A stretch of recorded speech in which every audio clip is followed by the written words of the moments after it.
On the night of my 15th wedding anniversary, my husband walked into the most exclusive restaurant in the city with his secretary wrapped around his arm. Daniel did not look ashamed. He looked triumphant. Vanessa wore a red silk gown so bright it cut through the white and silver ballroom like a warning flare. And around her throat hung the diamond necklace my husband had once promised would be my anniversary gift. 200 guests turned toward the doors. Business partners stopped talking. My mother-in-law lifted her champagne glass with a satisfied smile. Several people raised their phones. Everyone was waiting for me to cry. Daniel led Vanessa straight through the center of the room, past the framed photographs from our wedding, past the 15-tier display of white roses, past the table where my name was still printed beside his in gold lettering. He stopped 3 feet in front of me and did not even bother lowering his voice. "Claire," he said, "I think it is time we stopped pretending." Vanessa tightened her fingers around his arm. Daniel looked over the crowd as if he had rehearsed the moment in front of a mirror. "She understands me better than you ever did," he announced. A terrible silence settled over the room. I could hear the candles crackling. I could hear the tiny mechanical hum of the cameras mounted in the corners. I could hear Vanessa's bracelet tapping against Daniel's cufflink because her hand was trembling, even though her smile remained fixed. Daniel expected me to collapse. He expected me to shout, "Throw wine," "Slap Vanessa," or beg him not to destroy our marriage. He had invited investors, attorneys, board members, en relative, and local reporters because he wanted witnesses. He wanted proof that I was unstable. He wanted everyone to watch me break so he could use my humiliation as leverage in the divorce papers waiting in a private room upstairs. But I did not cry. I placed my glass of sparkling water on the table, smoothed the sleeve of my navy dress, and smiled. It was not a warm smile. It was the expression of a woman watching a lock turn exactly the way she had designed it to turn. Daniel's confidence flickered. Only for a second. But I saw it. Then he raised his chin and motioned for Vanessa to follow him toward the stage. "There are going to be some changes tonight," he said. "A new chapter for the Bennett name." Before he could reach the microphone, the owner of Laurent House stepped out from behind the bar. Marcus Laurent was 58 years old, silver-haired, broad-shouldered, and usually impossible to rattle. That night, he moved through the ballroom with the solemn calm of a man walking into a courtroom. 2 managers followed him. So did the head of security. Marcus carried a small walnut box in both hands. He walked past Daniel without looking at him. He stopped directly in front of me, opened the box, and revealed a set of antique brass keys resting on black velvet. Then he bowed his head and placed them in my palm. "Madam," he said clearly enough for every microphone in the room to catch it. "The property is secured. Should I remove Mr. Percent and Deputy Zero so, and Deputy Zero? Bennett and his guest from your building?" Daniel laughed. It was a sharp, disbelieving sound. "What kind of joke is this?" Marcus finally looked at him. "It is not a joke. Mr. Bennett, your wife owns this building." The blood drained from Daniel's face so quickly that even Vanessa stepped away from him. I closed my fingers around the keys. Their weight was familiar. One of them had belonged to my father. Daniel stared at me as if the woman he had lived beside for 15 years had suddenly been replaced by a stranger. "Claire," he whispered. "What is he talking about?" I looked toward the giant screen behind the stage, where our wedding photograph still glowed above the words, "A new chapter." Then I looked back at my husband. "Did you really think the restaurant was the only thing here that belonged to me?" His mouth opened. But no sound came out. Before I tell you what happened when the final slide appeared on that screen, let me know where you are watching from in the comments below. Subscribe if you believe a husband can hide an affair. But he cannot hide from the woman who knows where every dollar came from. In every story on this channel, a husband thinks he controls everything. until his wife reveals the secret, the evidence, or the property that changes the entire game. My name is Claire Bennett. I was 41 years old. And for 6 months, I had been watching my husband build the trap he believed would destroy me. What Daniel never understood was that I had spent my entire career restoring ruined buildings. I knew how to identify rot beneath polished surfaces. I knew how long a structure could remain standing after its foundation had already failed. And I knew exactly when it was safer to let the collapse happen. To understand why my husband brought his mistress to our anniversary dinner, we have to go back 6 months. To a rainy Monday morning when I found a restaurant receipt inside the pocket of a jacket he had never worn around me. Daniel and I had been married for 15 years. And for most of that time, I believed we were a team. We met when he was 29 and selling conference packages for a struggling downtown hotel. I was 26, exhausted, broke, and spending every waking hour inside an abandoned train station that smelled like wet plaster and rust. My father had died 8 months earlier and left me 2 things: a metal toolbox filled with worn measuring instruments and the deed to a condemned building no bank wanted to touch. The building was Laurent House before it became Laurent House. Back then, it was a crumbling railway terminal built in 1924, with shattered windows, pigeons nesting in the rafters, and weeds growing through the floor of the old ticket hall. My father had purchased it for almost nothing after the city threatened demolition. He believed historic buildings had memories. He also believed people revealed themselves by what they tried to preserve and what they were willing to destroy. He never lived long enough to complete the restoration. On the final afternoon I spent with him, he placed an old brass key in my hand and said, "A key does not make you powerful. Claire, knowing which doors should stay closed, does." I kept the key. I kept the building. I also kept his debt. For 3 years. I worked consulting jobs during the day and cleaned construction dust at night. I learned commercial leases, historic tax credits, zoning law, structural engineering, and every creative way a contractor could inflate an invoice. I formed Bennett Heritage Holdings using my mother's maiden name, Bennett, because my father wanted the company separated from his own failed businesses. When I later married Daniel, he assumed the name was a sentimental gesture to him. I never corrected him. At the beginning, Daniel was not the man who walked into my anniversary party with another woman. He was funny, attentive, and hungry in a way I admired. He brought takeout to the construction site and ate beside me on overturned paint buckets. When I could not afford a proper heater, he sat with me in 2 coats and helped label invoices. When his car was repossessed, I drove him to work without making him feel ashamed. When he was passed over for promotion, I introduced him to a hotel investor who later became his mentor. We grew together. Or at least I believed we did. I helped him pay off old credit card debt. I covered the deposit on our first apartment. I invested quietly in the hospitality company that eventually hired him as director of business development. Daniel was charming. And charm is valuable in rooms where nobody wants to admit they are buying confidence rather than competence. Over time, he became very good at entering those rooms. He learned the right watches, the right wines, the right names to mention.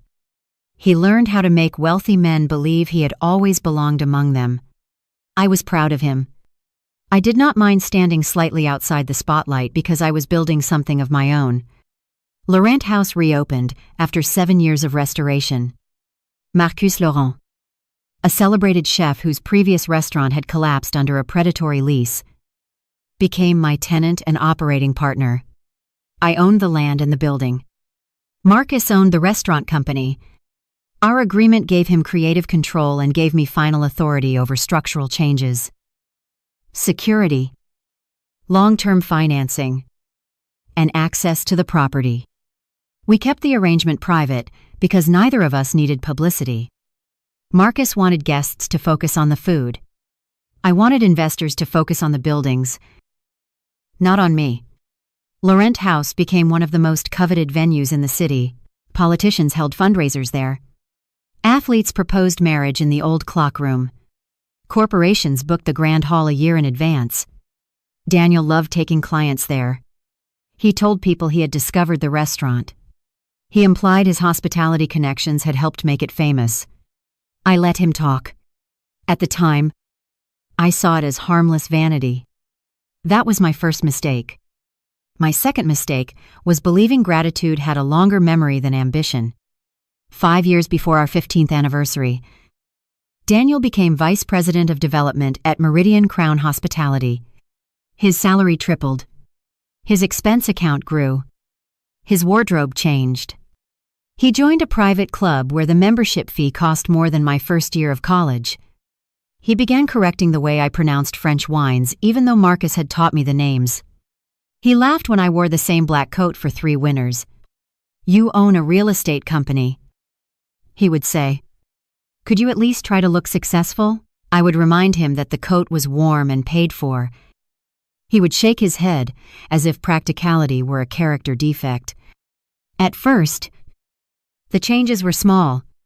Daniel stopped asking about my restoration projects because, according to him, old buildings were depressing. He stopped coming to site visits because his shoes got dirty. He started describing my company as Claire's little preservation hobby at dinners. Even when the people at the table were sitting inside one of my properties, I corrected him once. He squeezed my knee under the table and whispered, "Do not embarrass me in front of clients." I should have understood then. Daniel did not want a partner. He wanted a witness who would confirm his version of himself. Vanessa Cole joined Meridian Crown 14 months before our anniversary. She was 29. Polished, quick with names, and skilled at making powerful men feel fascinating. Daniel mentioned her constantly. At first, the comments sounded professional. Vanessa had reorganized his travel schedule. Vanessa had saved an account. Vanessa understood the pressure of expansion. Then the comparisons began. Vanessa knows how to make people feel important. Vanessa does not turn every conversation into a spreadsheet. Vanessa actually enjoys these events.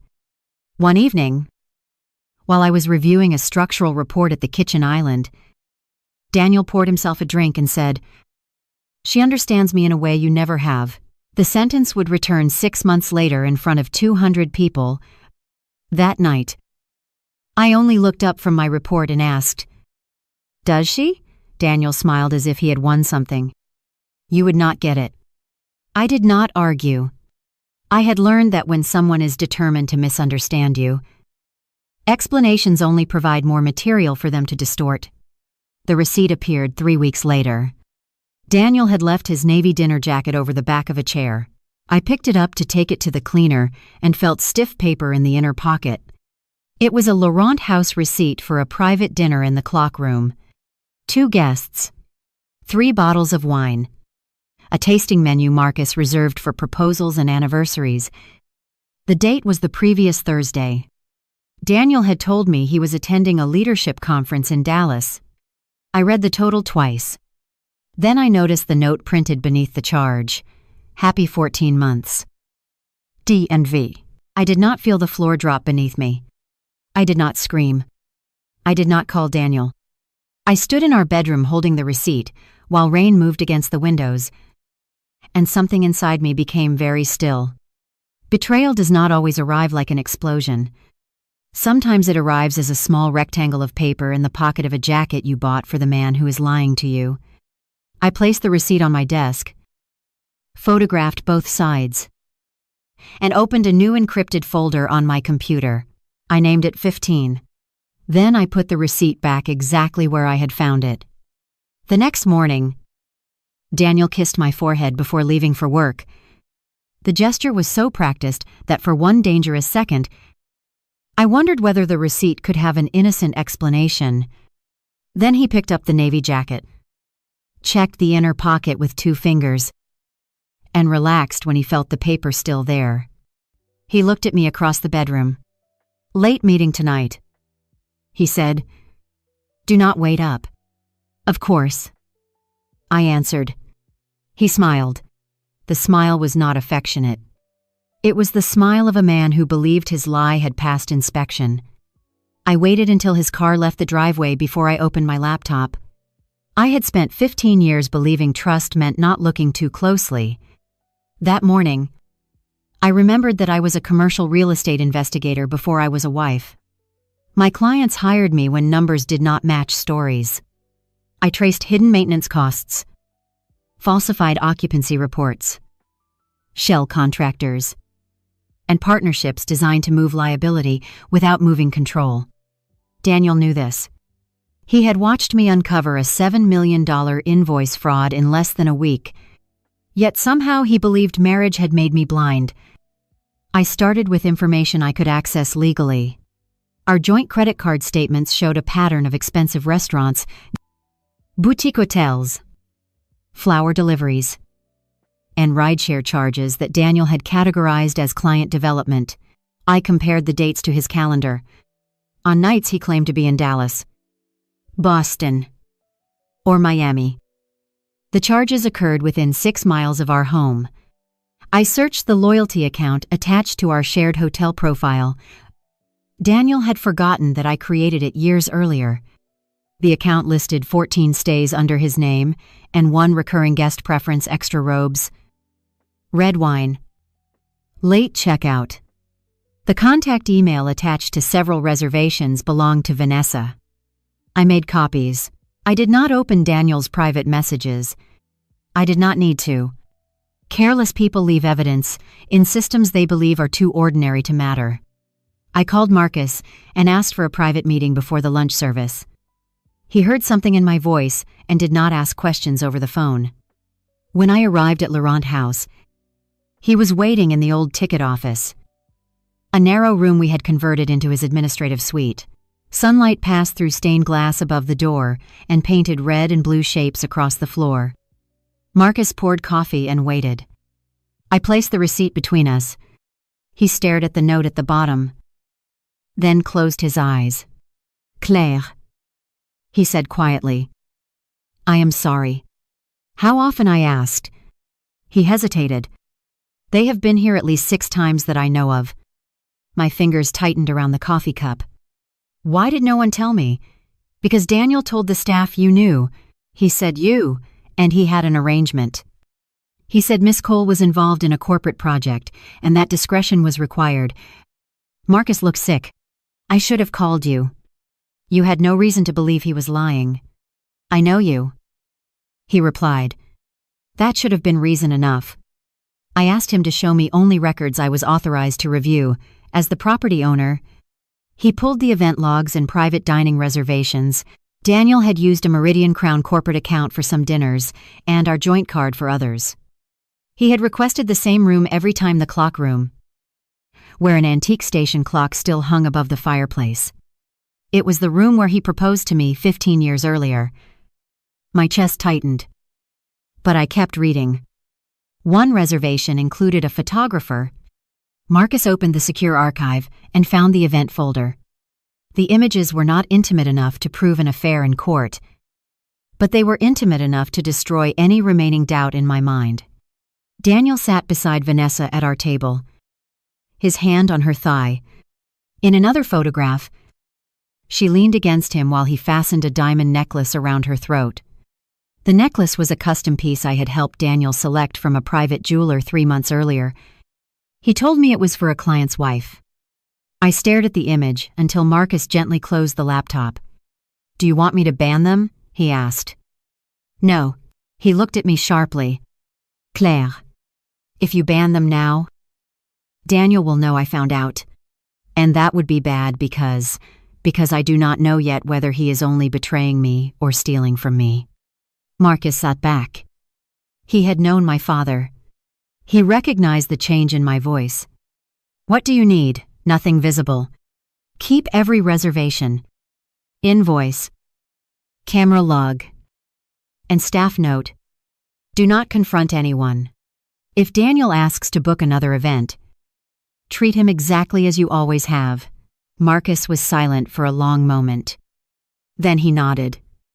Your father used to look like that when a contractor lied to him. Like what?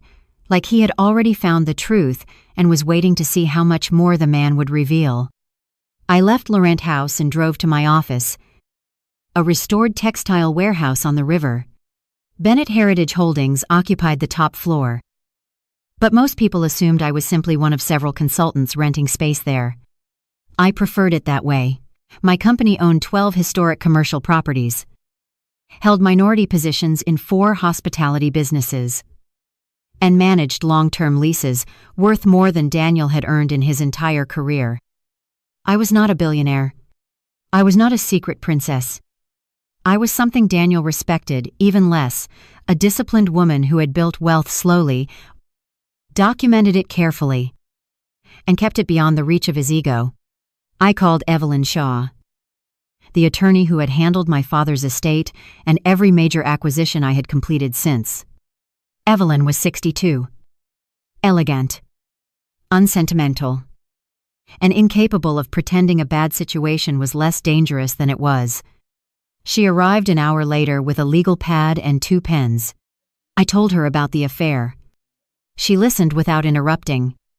Then I showed her the statements. Her expression changed when she saw several transfers from our joint investment account. The amounts were not enormous, individually $25,000, $40,000, $18,000. Together, they exceeded $300,000. Each transfer went to a consulting company called Vantage Guest Strategies. Do you know this entity? She asked. No. Daniel. He has never mentioned it. Evelyn searched the state corporate registry.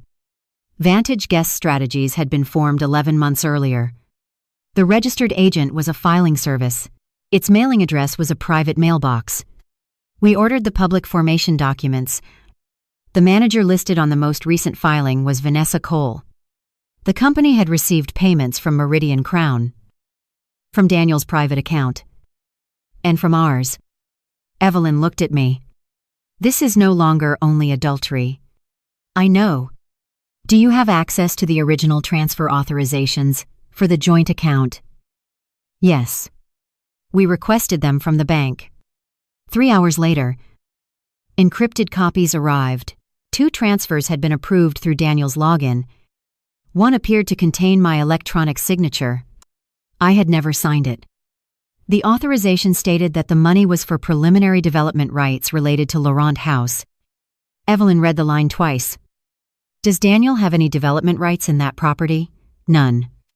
Has Bennett Heritage granted Meridian Crown or Vantage any option? License. Letter of intent. Or right of first refusal? No. Then somebody used your name to create the appearance that they did. A cold pressure formed behind my ribs. The affair was painful. But pain was familiar. Fraud was clarifying. What would they need the appearance for? I asked. Evelyn turned the document around. Financing. Investors. Aloin. Possibly all 3. We spent the next week mapping Daniel's movements. I hired a licensed forensic accountant, Priya Desai, who had worked with my company on acquisitions. Priya did not ask whether I was sure. She asked what date range to examine. We reviewed every account Daniel could have touched, every reimbursement he submitted, every vendor connected to Vanessa, and every entity using variations of Laurent, Bennett, Meridian, or Crown. The pattern widened. Vantage Guest Strategies had paid for Vanessa's apartment, clothing, travel, and a luxury car lease. Daniel had reimbursed Vantage through Meridian Crown using false client development invoices. He had also moved joint funds into the company and labeled them architectural deposits. There were no architects. There was, however, a glossy presentation for a proposed boutique hotel brand called Crown House Collection. The first location was identified as Laurent House. The presentation described Daniel as controlling partner and Vanessa as director of guest experience. It included photographs of my building, estimated renovation costs, projected room revenue, and a statement claiming the owner had agreed to convert the upper floors into private suites.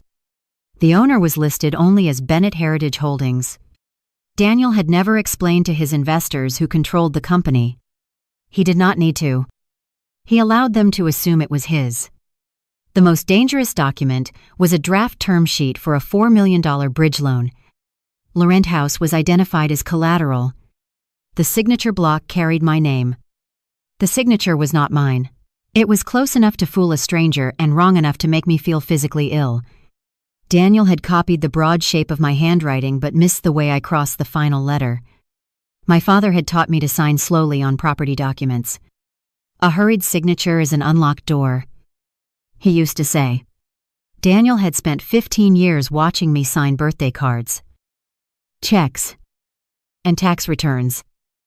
Yet he still did not know my signature. Priya leaned back from the monitor. He cannot complete this loan without ownership verification. Unless someone inside the lender accepts the forged package, or unless he plans to pressure you into signing a clean version. Evelyn tapped the anniversary invitation lying on my desk. Daniel had sent the digital design that morning. 15 years. A new chapter. Laurent House Grand Hall. When is the dinner? She asked. 6 weeks. Who planned it? Daniel and Vanessa. He told me his office wanted to handle everything as a gift. Priya looked at the loan term sheet. Then at the invitation. This is not a gift. The following evening, Daniel came home carrying white roses. He had not brought me flowers in almost a year. He placed them on the kitchen counter and wrapped his arms around me from behind. I forced myself not to stiffen. I have been neglecting you, he said into my hair. Work has been insane. I know. The anniversary is going to fix that. I want everyone to see what we built together. I looked at his reflection in the dark kitchen window. What exactly did we build? Daniel laughed softly. Our life. My career. Your projects. Everything. My projects. He still could not say company. He kissed my cheek. I may need you to sign a few routine venue documents next week. Insurance. Development permissions. Things like that. Marcus is old school and makes everything complicated. I turned in his arms. Development permissions. His eyes shifted for less than a second. Nothing serious. Meridian Crown wants to explore a partnership with Laurent House. It could be huge for us. For the family. He smiled. And I saw the calculation behind it. You trust me. Do you not? I smiled back. After 15 years. Daniel.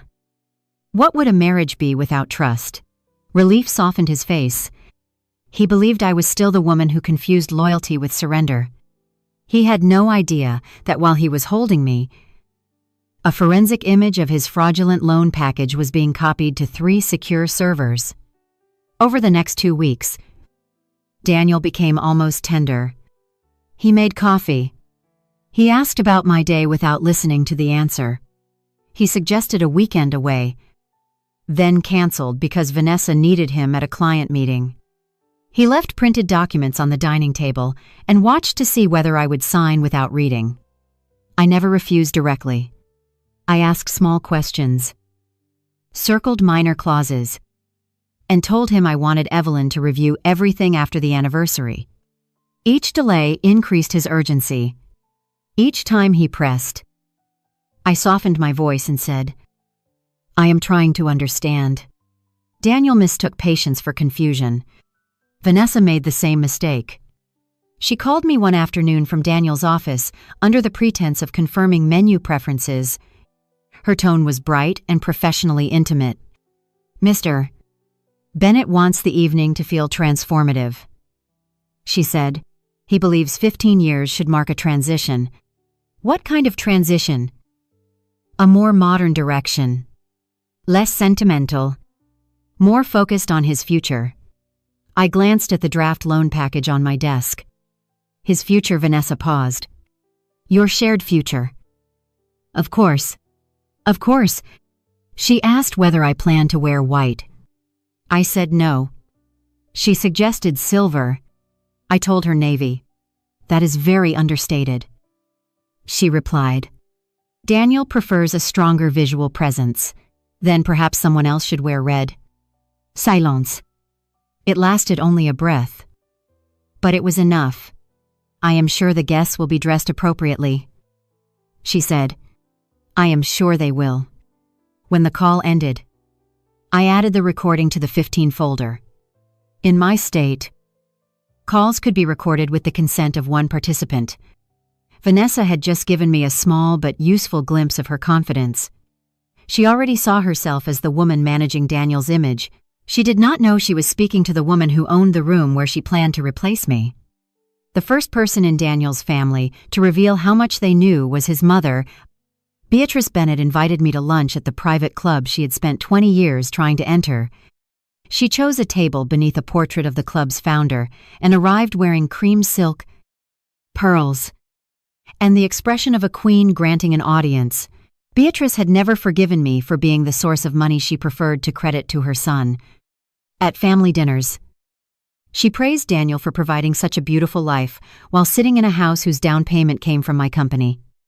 When I once corrected the amount of his salary after she claimed he earned more than I did, Daniel accused me of humiliating him. After that, I let the family believe what made them comfortable.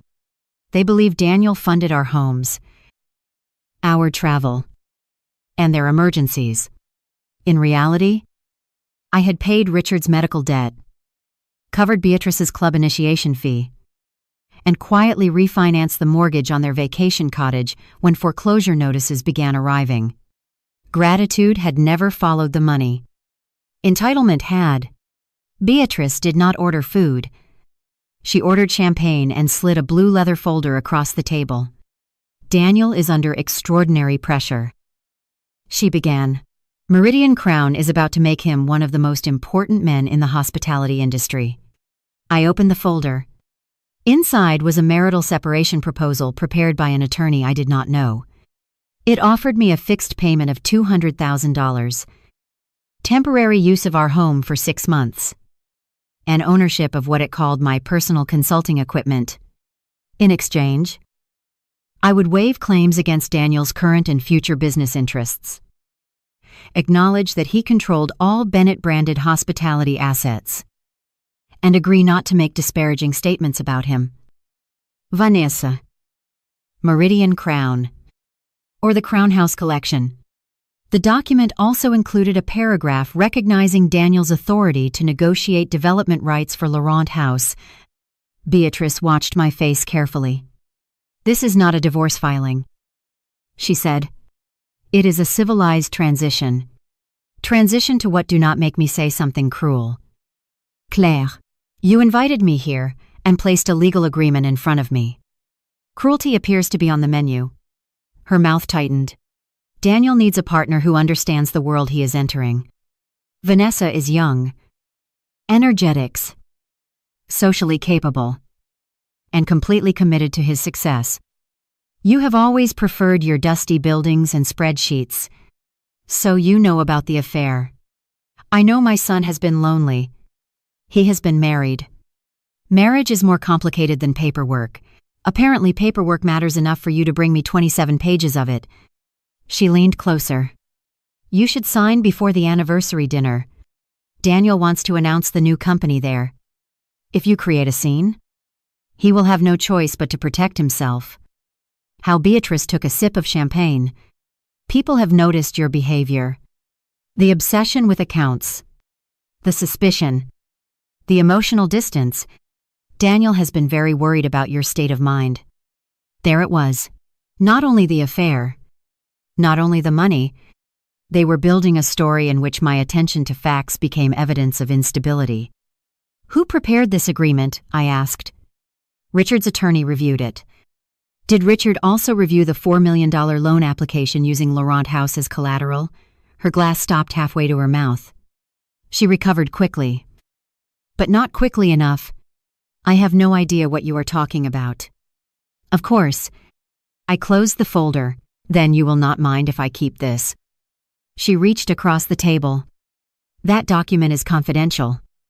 I pulled it beyond her reach. It has my name on it. Claire. Do not be childish. Beatrice. Did Daniel tell you who owns Laurent House? Her eyes narrowed. The Bennett family has supported that restaurant for years. That was not my question. Daniel arranged the anniversary event. His company brings clients there. Ownership is more complicated than a name on a deed. That answer told me almost everything. Daniel had allowed his parents to believe he controlled Bennett Heritage, but he had not shown them actual ownership documents. They knew enough to participate and not enough to understand the danger. I will have Evelyn review the agreement. I said, You will do no such thing. This is a family matter. A forged signature on a commercial loan is not a family matter. Beatrice's face hardened. You have always resented Daniel's success. I financed Daniel's success. There. That is exactly the poisonous attitude he has endured for years. You cannot give without keeping score. I stood, placed the folder in my bag, and looked down at the woman who had accepted hundreds of thousands of dollars from me while calling my memory poisonous. A score only becomes threatening when someone knows they are losing. I left before she could answer. Evelyn examined the separation agreement that afternoon. Buried in Section 18 was a representation stating that I had already consented to the transfer of certain hospitality rights. If I signed, Daniel could use the agreement as retrospective support for the loan package. He needs your clean signature, Evelyn said. The forged documents may be enough to solicit investors, but not enough to survive final lender verification. This agreement is designed to bridge the gap. Priya found another problem. 3 days before Beatrice met me, Vantage Guest Strategies had transferred $80,000 to a company controlled by Richard Bennett. The payment description read, Strategic Legacy Consulting. Richard had no hospitality expertise. He had, however, spent 40 years selling insurance and knew exactly how to move money through small entities. Beatrice received a separate payment labeled Image Advisory. Daniel's parents were not merely aware of Vanessa. They were being paid from the scheme. We can notify the lender now, Priya said. We should, Evelyn replied. But if we act publicly before understanding who else is involved, they may destroy evidence. I looked at the anniversary invitation again. Daniel had invited nearly every person whose opinion mattered to him, the Meridian Crown Board. Potential investors in Crown House. 2 bank executives. Hospitality journalists. City officials. Friends from the private club. And his entire family. He was not planning a romantic dinner. He was planning a controlled public transfer of identity. He wanted to introduce Vanessa as the woman beside him, describe me as emotionally unfit, present Crown House as his company, and pressure me to sign in a private room while I was disoriented and ashamed. If I refused, he would use my refusal as evidence that I was sabotaging a major business opportunity. If I reacted emotionally, he would record it. If I left, he would tell the room I had abandoned the marriage and implicitly consented to his new chapter. Daniel believed the audience gave him power. He did not understand that an audience also created witnesses. Evelyn and I met with Federal Banking Counsel because the proposed loan crossed state lines and used electronic submissions. We did not file a criminal complaint immediately.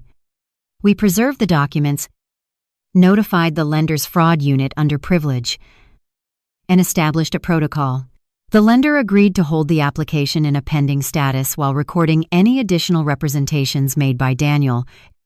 Meridian Crown's general counsel was informed after Priya documented corporate reimbursements tied to Vantage. The board chair, Thomas Hale, had known Daniel for 9 years. He did not want to believe the evidence. Daniel is aggressive, Thomas said during a confidential meeting, but he is not stupid. Priya placed the forged signature beside 3 genuine examples. Stupidity is not required. Entitlement is sufficient. Thomas read the emails between Daniel and Vanessa discussing how to categorize hotel stays. His expression changed. "What do you need from us?" Evelyn answered. "Do not suspend him yet. Preserve his accounts. Restrict his ability to move funds without alerting him. Attend the anniversary dinner. If he publicly claims rights he does not have, you will have your answer." Thomas looked at me. "You are asking us to let your husband humiliate you in front of 200 people. He is going to try whether you attend or not. Why not cancel the dinner? Because he built it for a purpose.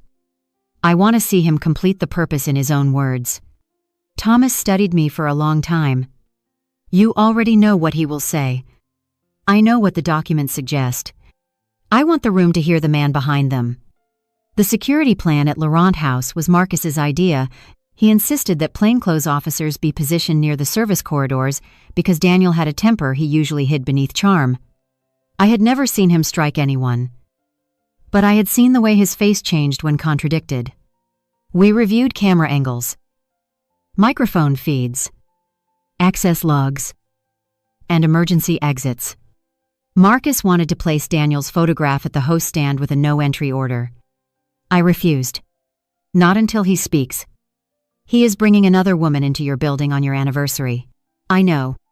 And you want the staff to serve him, exactly as he requested." Marcus paced the old office, furious on my behalf. "Your father would have thrown him onto the street. My father lost this building because he acted before he read a contract. I am not repeating his mistakes." That stopped him. I opened the walnut box where Marcus kept ceremonial keys for major openings.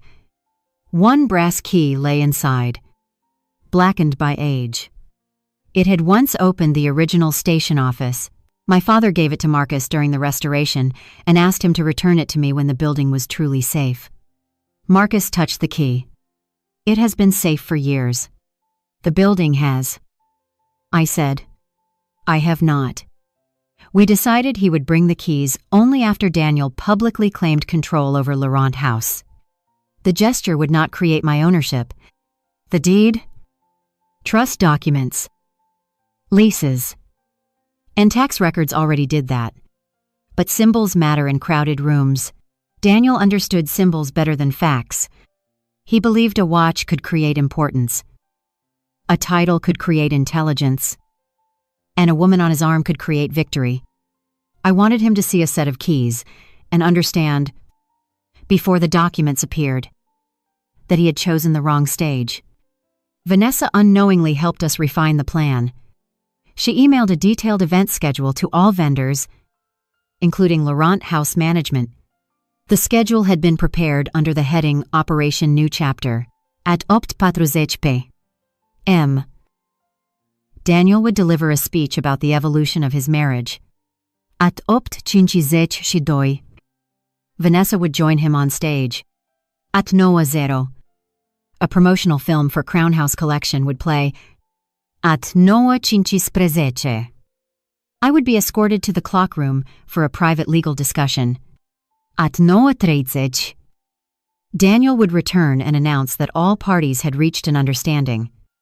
The wording was astonishing. He had scheduled my consent before obtaining it. He had even assigned Beatrice to remain with me during the legal discussion to minimize emotional disruption. At the bottom of the schedule, Vanessa wrote, "Ensure Mrs. Nada.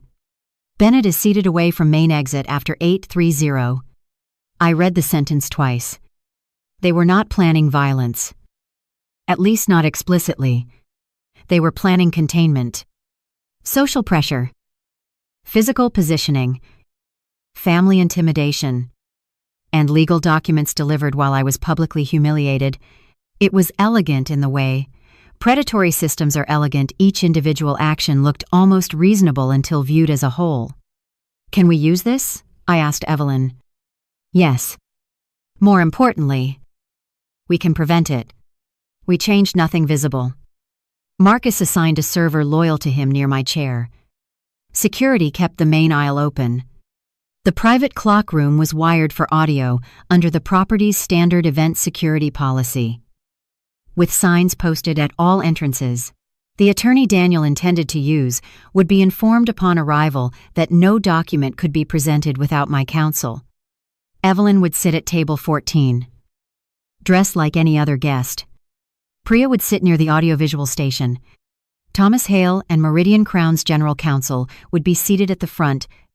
A representative from the lender's fraud unit accepted an invitation Daniel had personally sent to a senior executive.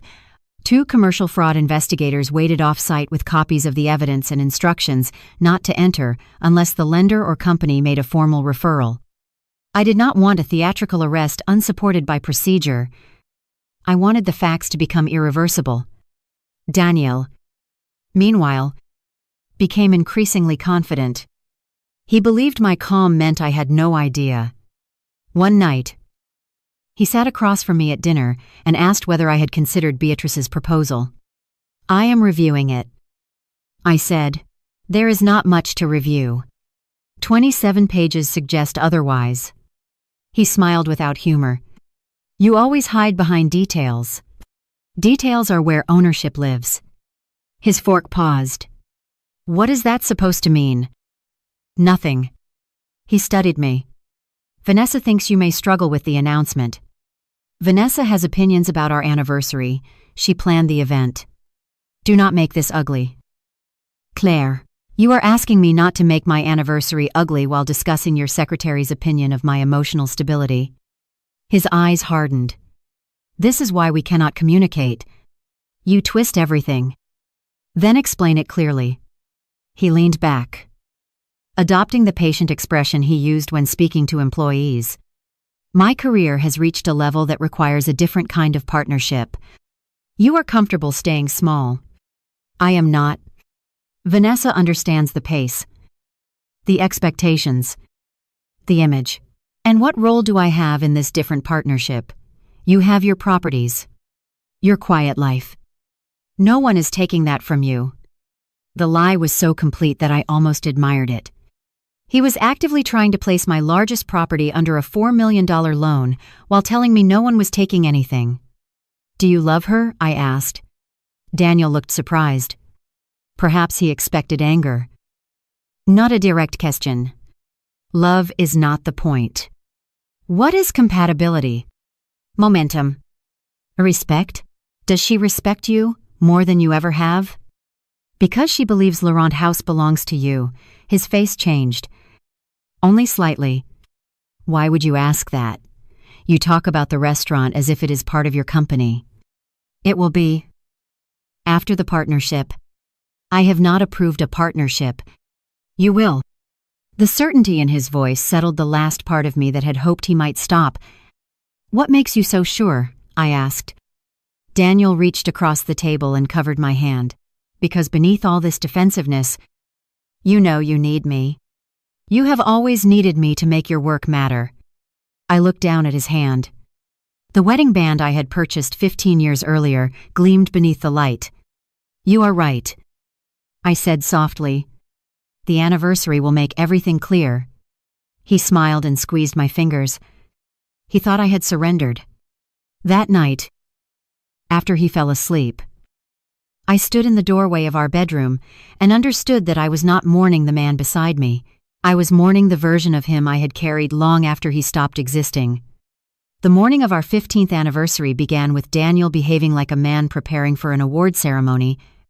He showered before sunrise, spent 40 minutes choosing between 2 nearly identical tuxedos, and took 3 calls behind the closed door of his study. At 7, he entered the kitchen carrying a velvet jewelry box. "For tonight?" he said. I opened it. Inside was a thin silver bracelet set with tiny laboratory-grown stones. It was tasteful, inexpensive, and completely unlike the custom diamond necklace I had helped him purchase, the necklace Vanessa would wear. I touched the bracelet with one finger. "It is beautiful." Daniel relaxed. "I knew you would understand. Things have been complicated. But I do not want tonight to feel cruel." "Then perhaps it should not be cruel." His jaw tightened. "Claire, please." "I am trying." "Of course you are." He studied my face. searching for knowledge. I gave him none. He told me to arrive at Laurent House by 6 so I could greet the guests. He claimed a last-minute meeting would delay him. He asked me not to call, because he needed absolute focus. Then he pointed toward the garment bag hanging beside the pantry. I selected a silver dress for you. Vanessa said it would photograph well. I looked at the bag. Vanessa selected my anniversary dress. She understands event presentation. I already have a dress. Claire. His tone carried warning. Tonight is bigger than personal preference. I agree. He kissed my cheek and left. Through the window. I watched him place the red garment bag he had hidden in the garage into the back seat of his car. Vanessa's dress. His new chapter had color coordination. Mine had evidence. I spent the morning at my office with Evelyn and Priya.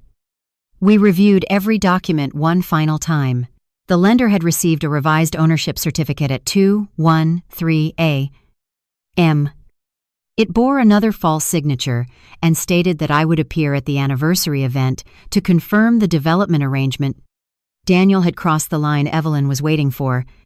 The lender's fraud officer signed a formal referral. Meridian Crown's board authorized immediate suspension if Daniel made any public claim of authority over Laurent House or Crown House collection. The commercial fraud investigators moved from off-site standby to the restaurant lobby after 9. You can still stop this before the guests arrive.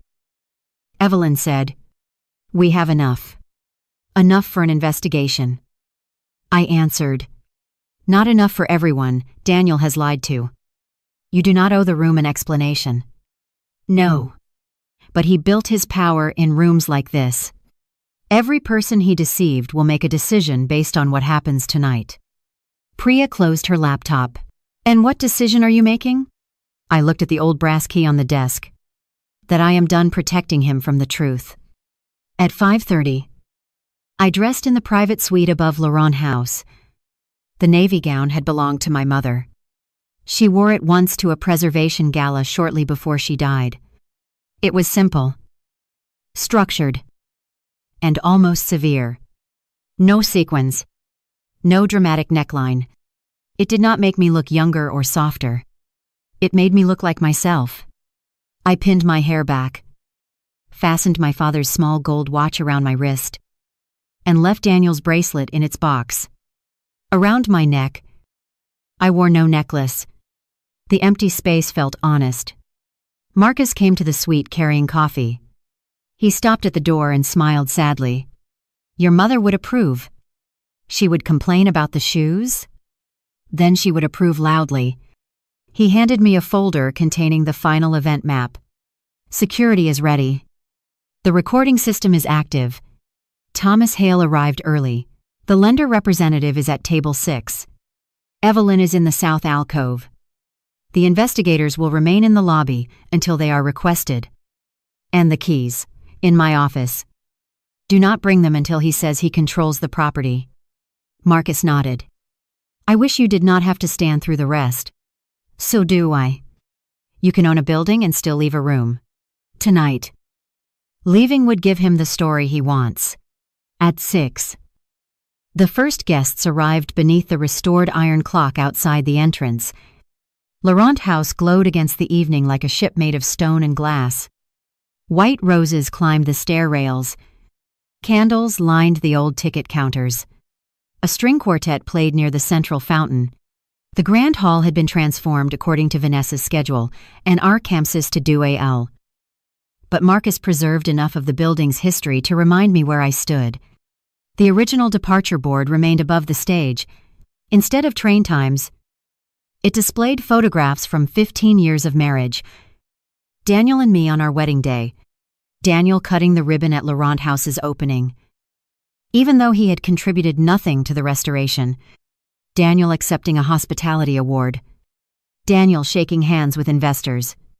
I appeared in the background of almost every image. That was how he had edited our life. He placed himself at the center and left me near the edge. Useful but indistinct, Vanessa had replaced the printed program at each seat. The original title, Claire and Daniel 15 Years. had been changed to a new chapter. My name appeared only in a short timeline on the final page. I found my place card at the far end of the head table. Vanessa's name was positioned beside Daniel. "Would you like us to change it?" the events manager asked. "No," I said. "Let everyone see what they planned." Beatrice arrived first among the family. She wore a pale gold gown and carried herself as if she were the guest of honor. Richard followed in a tuxedo that fit poorly across his shoulders. They both looked toward the entrance, expecting Daniel, then saw me. Beatrice's gaze moved over my navy dress with irritation. "You did not wear the silver." I changed my mind. "That color is too somber. It suits the occasion." Richard stepped close enough for me to smell his cologne. "We expect dignity tonight." "So do I. Daniel is making difficult decisions for the good of his future. Then he should be prepared to live with them." Richard's eyes narrowed. "Do not threaten my son." "I have not threatened anyone." "You always speak like a contract. Contracts are clearer than families." Beatrice took my arm and pulled me toward the edge of the room. "The attorney will meet you upstairs after Daniel's announcement. Sign the agreement. Smile for the guests. And go home. You will be compensated." I removed her hand. "Do not touch me again." Her face tightened. "You are about to lose everything." "Claire, are you sure?" For the first time. Uncertainty crossed her expression. Then a group of club friends approached, and she instantly restored her smile. "There is our lovely daughter-in-law," she announced. "So emotional tonight." I smiled at the women. "Not yet." By 7. The hall was full. Investors clustered near the bar. Meridian Crown executives occupied the front tables. Hospitality reporters examined the promotional brochures for Crown House Collection that Vanessa had arranged beside the menus. Several brochures stated that the brand's flagship property would open at Laurent House the following year. My building had already been redesigned on paper. The rendering removed the historic clock tower to add rooftop suites.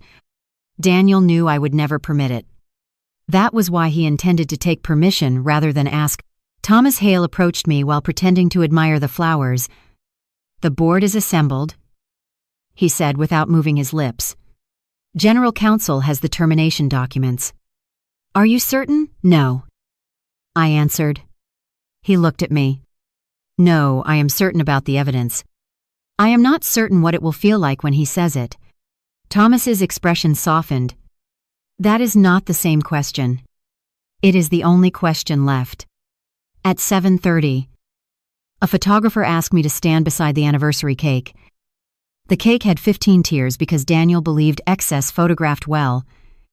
At the top, 2 sugar figures stood beneath a gold arch. Sometime that afternoon, someone had removed the female figure. Only the groom remained. The photographer noticed me staring. "Mrs. Bennett, I can ask the kitchen to fix that." "Leave it. It looks incomplete." "It is accurate." I stood alone beside the cake while flashes filled the hall. The resulting photograph later appeared in 3 newspapers. At the time, everyone thought it showed an abandoned wife waiting for her husband.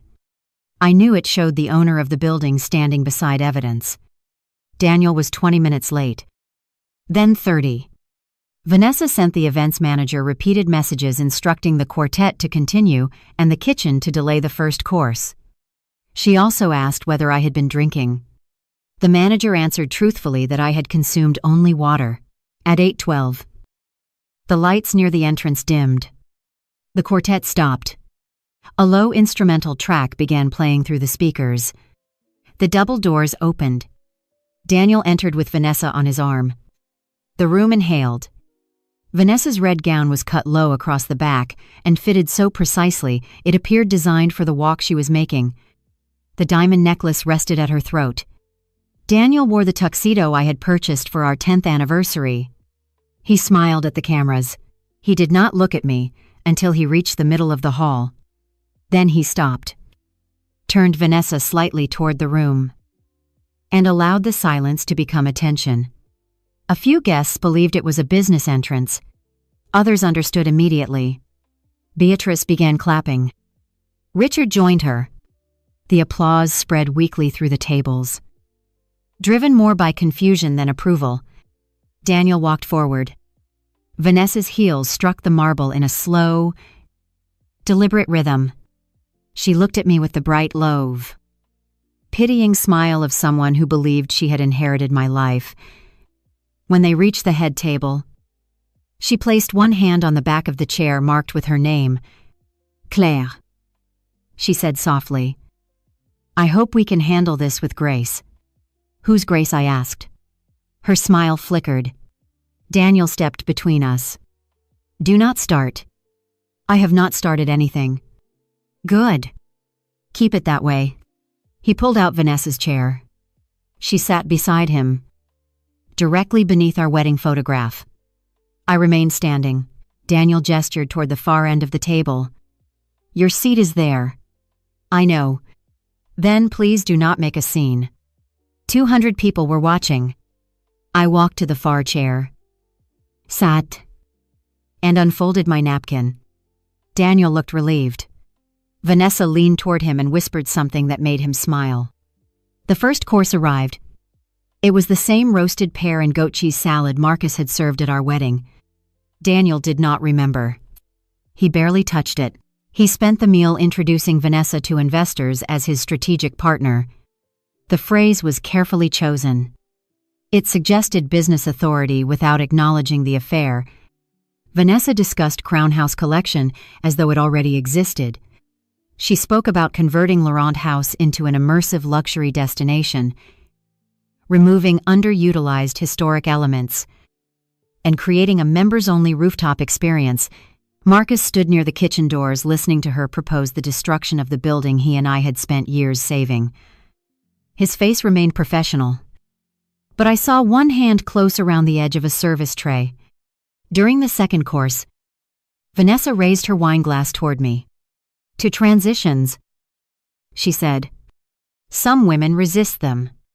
Strong women accept them. Is that what Daniel told you? I asked.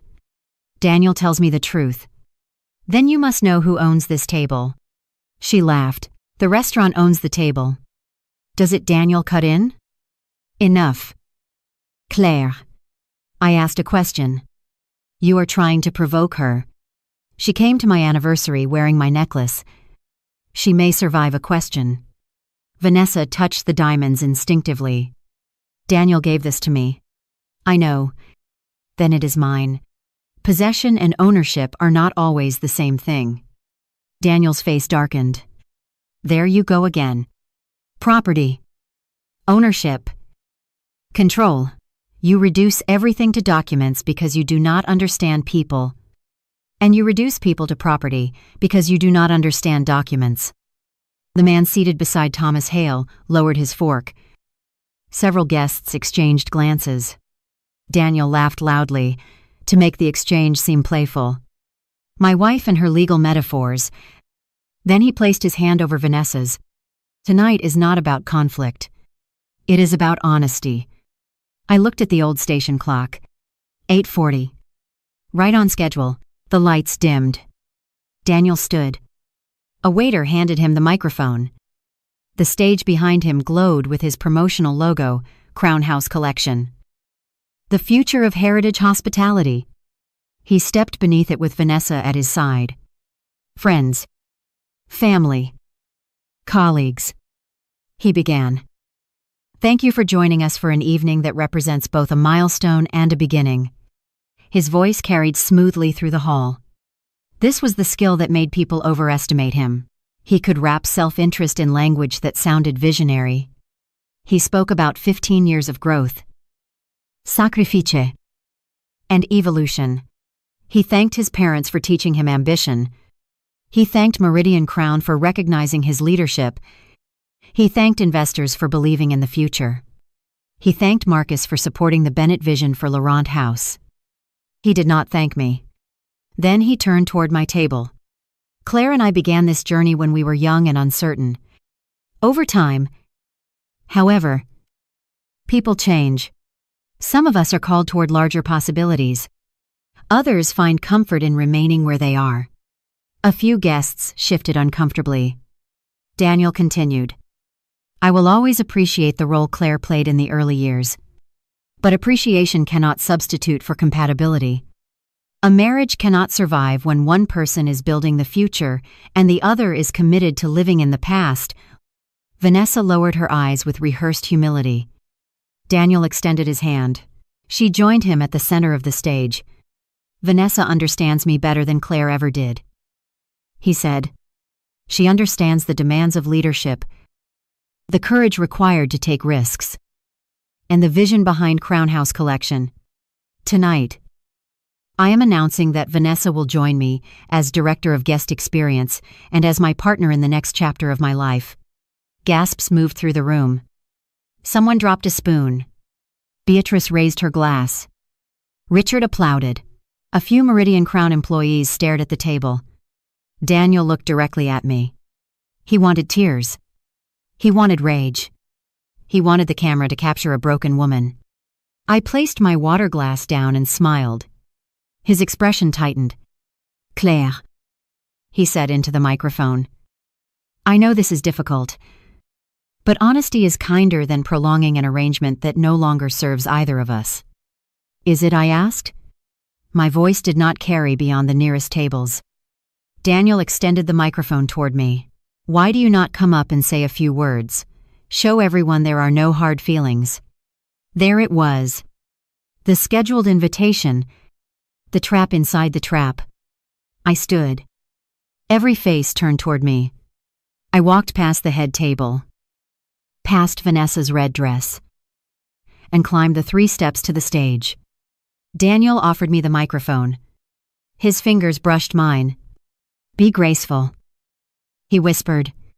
You brought your mistress to my anniversary dinner. I whispered back. Grace is no longer your greatest concern. I turned toward the room. Thank you all for coming, I said. A 15th anniversary is traditionally associated with crystal. Crystal is beautiful. But it is also useful because it allows light to pass through. Tonight, Daniel has asked for honesty. I agree that honesty is overdue. The room became very still. He has told you that I prefer the past. That may be true. I believe old structures are worth preserving when their foundations remain sound. I also believe some structures become dangerous when the rot is hidden behind expensive finishes. Daniel reached for the microphone. I stepped away. Claire. This is not appropriate. Daniel. You have introduced your mistress as your partner in front of 200 people. We passed appropriate several minutes ago. A ripple of nervous laughter moved through the room. Vanessa's smile disappeared. I continued. Daniel has also announced that Crown House Collection will begin with Laurent House. He has described himself as controlling the development rights to this property. Before we celebrate that future, I would like to clarify one detail. Daniel's face tightened. There is nothing to clarify. Then say it plainly. Do you control Laurent House? He looked at the investors, the cameras, and the lender representative seated near the stage. This was the statement he needed, the statement he had scheduled. Pride made the decision for him. Yes, he said. Through Bennett Heritage Holdings and the agreements being finalized tonight, I control the commercial development of this property. You are certain, completely. And you have the owner's authorization. I represent the ownership interests. The lender representative lowered his eyes and began typing. Thomas Hale turned toward Meridian Crown's general counsel. Daniel mistook their movement for attention. He smiled. Claire has always preferred not to involve herself in complex hospitality decisions. That is true, I said. I prefer not to involve myself in imaginary ones. Before Daniel could respond, Marcus stepped out from behind the bar carrying the walnut box. Marcus crossed the ballroom slowly, and every step seemed to remove another layer of certainty from Daniel's face. He reached the stage, stopped beside me, and opened the walnut box. The brass keys rested against black velvet, old and heavy and completely ordinary to anyone who did not understand what they represented. Marcus lifted them with both hands and placed them in my palm. "Madam," he said, "the property is secured. Would you like me to remove Mr. Bennett and his guest from your building?" Daniel stared at him, then laughed. It was not amusement. It was panic attempting to disguise itself as superiority. "Marcus, that is enough. Whatever theatrical stunt Claire arranged, this is a private business event." Marcus did not look away. "You are correct that it is private. Mr. Bennett. It is taking place on private property owned by Claire Bennett through Bennett Heritage Holdings." The laughter died in Daniel's throat. Vanessa stepped back from him. "You told me your family owned this place," she whispered. "We do," Daniel said quickly. "Bennett Heritage. My name is Bennett." Marcus's expression did not change. "The company was formed by Claire 11 years before you attempted to claim authority over it. You hold no shares, no management rights, no option, and no license beyond tonight's event agreement." Daniel looked at me. "You never told me. You never asked." I said. "You told everyone who would listen." He shook his head as if refusal could alter public records. "This is marital property." Evelyn rose from table 14. She carried no folder, only a small black tablet. "It is not," she said. Daniel turned. "Who invited you?" "Your wife." "I am Evelyn Shaw, counsel for Bennett Heritage Holdings and for Claire personally. Laurent House was acquired through inherited funds before the marriage. The restoration capital, ownership structure, and leasehold interests have been separately maintained and documented. You have been advised of that fact in prior tax disclosures, though it appears you did not read them." A murmur spread across the room. Investors began opening the promotional brochures again. The word Bennett suddenly meant something different. Daniel's face turned red. "Claire, you deliberately hid assets from me. The asset was listed on every marital disclosure we signed. You called it an old train station and skipped the appendix. You used my name. Bennett was my mother's name. I had it before I had you." That sentence struck harder than I expected. Daniel looked at the screen behind us, then at the keys in my hand. For the first time that night, he understood that the room was not merely emotionally hostile. It was physically beyond his control. "Fine," he said. "You own the shell. Crown House has agreements with the restaurant operation and investors. Ownership of the walls does not change the development plan." Marcus's voice became colder. "There is no development agreement with Laurent House Restaurant Group. We have correspondence. You have reservation confirmations and vendor emails. I have authorization from Bennett Heritage." I lifted the microphone. "Then let us see it." Priya stood beside the audiovisual station and pressed a key. Our wedding photograph vanished from the giant screen. In its place appeared the $4 million bridge loan term sheet. My name was displayed at the bottom beside the forged signature. The room reacted all at once. Chairs moved. Voices rose. Phones came up. Thomas Hale stood. The lender representative stopped typing and looked directly at Daniel. Daniel turned toward the screen, and I watched his brain search for an explanation that could survive 200 witnesses. "That is a preliminary draft," he said. "Claire authorized the concept. I did not. We discussed it. We discussed no loan, no collateral, and no conversion of Laurent House. You said you trusted me. Trust is not a signature." Evelyn stepped onto the stage. "The lender received this document as an executed ownership authorization. A revised version was submitted at 2:13 this morning. Mrs. Bennett did not sign either version." Vanessa looked from the screen to Daniel. "You said she had approved it." "She did." "No, I said. He needed me to approve it tonight. Priya changed the slide. The separation agreement appeared, with Section 18 highlighted. I read the relevant sentence aloud. The undersigned acknowledges prior consent to all hospitality development activities undertaken by Daniel Bennett. Crown House Collection, Vantage Guest Strategies, and associated entities involving Bennett Heritage Holdings. I looked at the audience. This document was delivered to me by Beatrice Bennett. I was expected to sign it after Daniel's announcement. In the clock room, while being prevented from leaving the main hall until the scheduled legal discussion, heads turned toward Beatrice. Her face went white.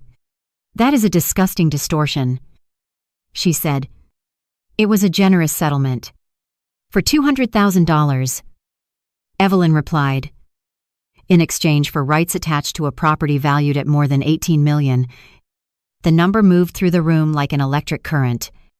Daniel stared at me. He knew Laurent House was successful. He had never understood its value. He had dismissed the restoration reports, skipped appraisal meetings, and laughed when I spent weekends reviewing masonry bids. Now the amount was projected above his head. 18 million, Vanessa whispered. Daniel ignored her. The valuation is inflated. Marcus gave a tired smile. You have spent 5 years telling clients the building is priceless. Metaphorically, the bank prefers numbers. Priya advanced the presentation. A diagram appeared showing money flowing from our joint account and Meridian Crown reimbursements into Vantage Guest Strategies. From Vantage, the money moved toward Vanessa's apartment, her vehicle, hotels, jewelry, and payments to companies linked to Richard and Beatrice. Every line had a date, an invoice number, and a supporting document. The room fell silent in a different way. The affair had been scandal. The diagram was danger. Thomas Hale stepped into the aisle. Daniel. Are these Meridian Crown expense codes? Daniel glanced at the slide. I cannot verify random graphics prepared by my wife. They are not random. Priya said. I am Priya Desai. The forensic accountant retained to review the transactions. The source records were produced by Meridian Crown's finance system, the joint account custodian, and Vantage's payment processors. Daniel's eyes moved toward Vanessa. She handled reimbursements. Vanessa recoiled. You approved every one. You had my login credentials. Because you gave them to me. This is not the place. You made it the place. I said. Priya displayed a reimbursement for a 3-night stay at the Sterling Hotel. The business purpose field, read client negotiation. The guest names were Daniel Bennett and Vanessa Cole. A second slide showed a jewelry purchase charged through Vantage and reimbursed as historic design research. The item photograph matched the necklace around Vanessa's throat. Every eye in the room moved toward the diamonds. Vanessa's hand rose slowly to her neck. She looked down as if the necklace had become a chain. Daniel, she whispered. You said this came from your personal account. It did. The invoice is on the screen. Claire manipulated it. The jeweler confirmed payment. Priya said. Funds originated from a joint marital account and were later reimbursed through Meridian Crown. I looked at Vanessa. The necklace was purchased with money from an account bearing my name. Vanessa unclasped it with shaking fingers. I did not know. You knew he was married. He said the marriage was over. You attended my anniversary to announce that. Her face flushed. He said you had agreed to a public transition. Did my seat at the far end of the table look like agreement? She looked toward the place card. Then at Daniel. He stepped closer to her and lowered his voice. Do not engage. This is exactly what Claire wants. What exactly does she want? Vanessa demanded. For the room to see what you did. What we did. Daniel snapped. The word landed badly. Vanessa went still. We. You formed Vantage. You submitted the invoices on your instructions. Can you prove that Daniel's face changed the moment he said it? He realized he had revealed too much. Vanessa stared at him. The affection drained from her expression, replaced by understanding. She was not looking at a lover. She was looking at the man who had prepared to use her as a shield. I nodded toward Priya. The next slide appeared. It was an email from Daniel to a private attorney dated 3 weeks earlier. The subject line read, "Contingency exposure." A paragraph was highlighted. If the lender questions the owner authorization, Vanessa handled document assembly and may have exceeded the scope of her duties. Meridian Crown should treat the issue as unauthorized administrative conduct. Once financing closes, we can terminate her for cause and prevent further liability. Vanessa, read it. Her lips parted. You were going to blame me. Daniel stepped toward the screen. That is privileged. Evelyn answered calmly. It was recovered from the personal account you used to transmit fraudulent documents to a third-party consultant. Privilege has not been established, and the investigators will determine admissibility. You were going to fire me? Vanessa said. After everything, Vanessa. Listen to me. You said we would be married by Christmas. This is not real. She fabricated it. Priya displayed the email header. Authentication record. And device log. The message originated from Daniel's office laptop at 11:48 p.m. on a night he told me he was working late with Vanessa. The laptop signature is real. Priya said. The recipient has preserved the original. Vanessa took another step away from him. You told me Claire was unstable. You said she had refused to participate in the company. You said the building belonged to you, and she was trying to steal it in the divorce. She is trying to steal everything now. It was hers before you met her. Marcus said. Daniel rounded on him. Stay out of my marriage. Marcus's expression sharpened. You brought your marriage into my dining room and your fraud into her building. Applause began somewhere near the back. It was brief and nervous.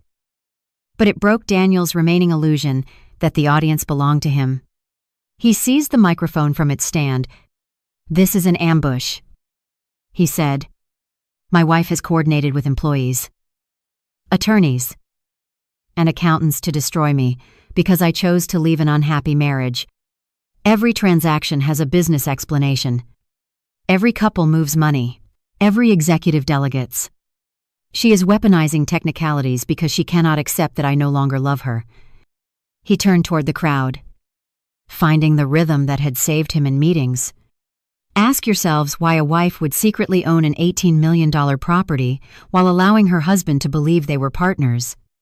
Ask why she recorded private conversations. Ask why she invited investigators to an anniversary dinner.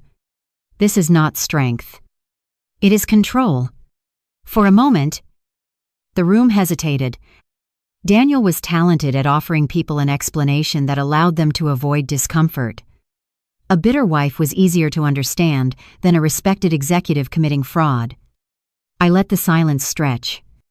Then I asked, Would you like me to answer? Daniel laughed. You have been performing all night. No, I have been letting you speak. I turned toward the audience. Daniel is right about one thing. I did not tell him the daily value of every asset I owned. I did not because the information was available in the documents he signed, and because a marriage is not supposed to require a woman to recite her balance sheet to earn respect. I paid his debts when he had none of this. I introduced him to the investor who created his career. I funded the home his parents called proof of his success. I covered the mortgage on their vacation cottage. I invested in Meridian Crown before the company hired him.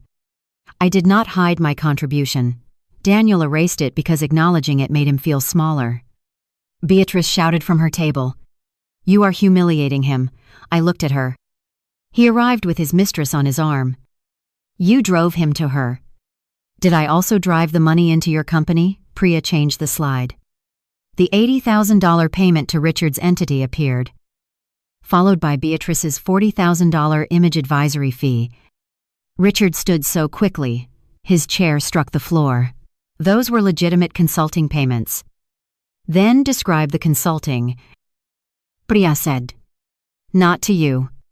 Perhaps to the investigators. Richard's face went gray. Beatrice gripped the tablecloth. Daniel told us the company was already approved. Daniel told many people what he needed them to believe. I said, the difference is that you accepted money to help him pressure me into signing. We were protecting our son. From the consequences of stealing from his wife, Daniel pointed at me. You see, she has always kept score. Every gift, every favor, every dollar. Nothing she did was love. The accusation hurt more than I expected because it touched the part of me that had once believed generosity could create safety. I kept records.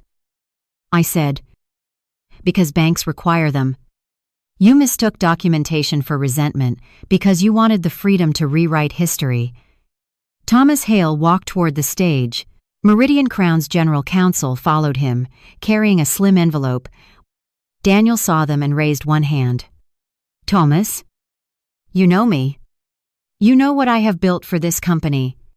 Thomas stopped below the stage. I know what the company records show.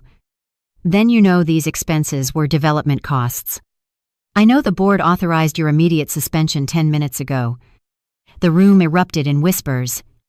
Daniel lowered the microphone. You cannot suspend me based on a domestic dispute. We are not. We are suspending you based on falsified reimbursements, misuse of corporate credentials, undisclosed related party payments, and representations made tonight regarding a property you do not control. General Counsel extended the envelope. Your access to Meridian Crown systems has been revoked. You are required to surrender all company devices and identification. Daniel reached into his pocket and pulled out his phone. The screen lit up, then displayed a white message against black access revoked. He tapped it repeatedly. Nothing changed. At the same moment, a soft electronic tone sounded from Vanessa's phone. She looked down. Her company account had been disabled too. You said the board supported the launch. She whispered. They did. Daniel said.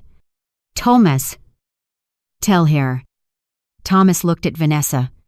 The board had never approved Crown House collection. We believed it was an early-stage concept being evaluated by Daniel's department. We did not know external funds were being solicited. The lender representative stood. For clarity, no financing has been approved. The application is under active fraud review. Several investors pushed away from their tables. One man who had pledged $500,000 began calling his attorney. A woman near the stage asked whether her deposit had been transferred. Daniel raised the microphone again. But the sound system went silent.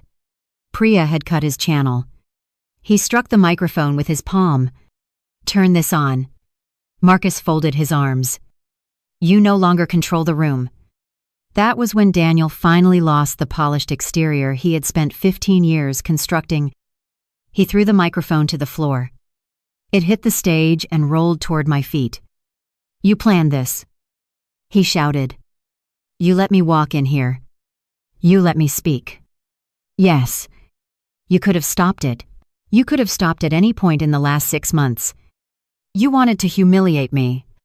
No? Daniel, I wanted you to tell the truth without being able to claim. I put the words in your mouth.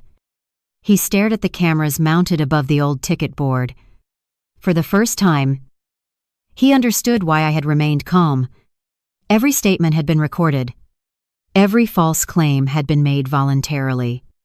Every investor, executive, attorney, and family member had heard it. The audience he designed as a weapon had become evidence. Daniel came toward me so quickly that Marcus's security chief moved before I did. A man in a black suit stepped between us and placed one hand against Daniel's chest. Daniel stopped. Not because he had regained control, but because the cameras were still recording. Do not touch me, he said.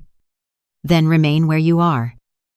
The security chief replied, Vanessa stood near the edge of the stage holding the diamond necklace in one hand. Her red dress no longer looked like a declaration of victory. It looked like evidence. "I want a lawyer," she said. Evelyn nodded. "You should have one." "Am I being arrested?" "Not by me." Vanessa looked toward the lobby doors. 2 commercial fraud investigators had entered quietly and were speaking with the lender representative. They wore plain clothes, carried identification wallets, and did not create the dramatic spectacle Daniel later claimed had been staged. They did not handcuff anyone. They did not shout. They waited until the bank and Meridian Crown formally requested an investigation, then approached the stage. The senior investigator introduced herself as Special Agent Lena Ortiz from the State Financial Crimes Task Force working with federal banking authorities. She asked Daniel to step down and speak with her privately. "I have nothing to say without counsel," he answered. "That is your right," Agent Ortiz said. "We are requesting that you preserve and surrender the company devices identified by Meridian Crown. We also have a warrant to secure the laptop and storage media located in your corporate office."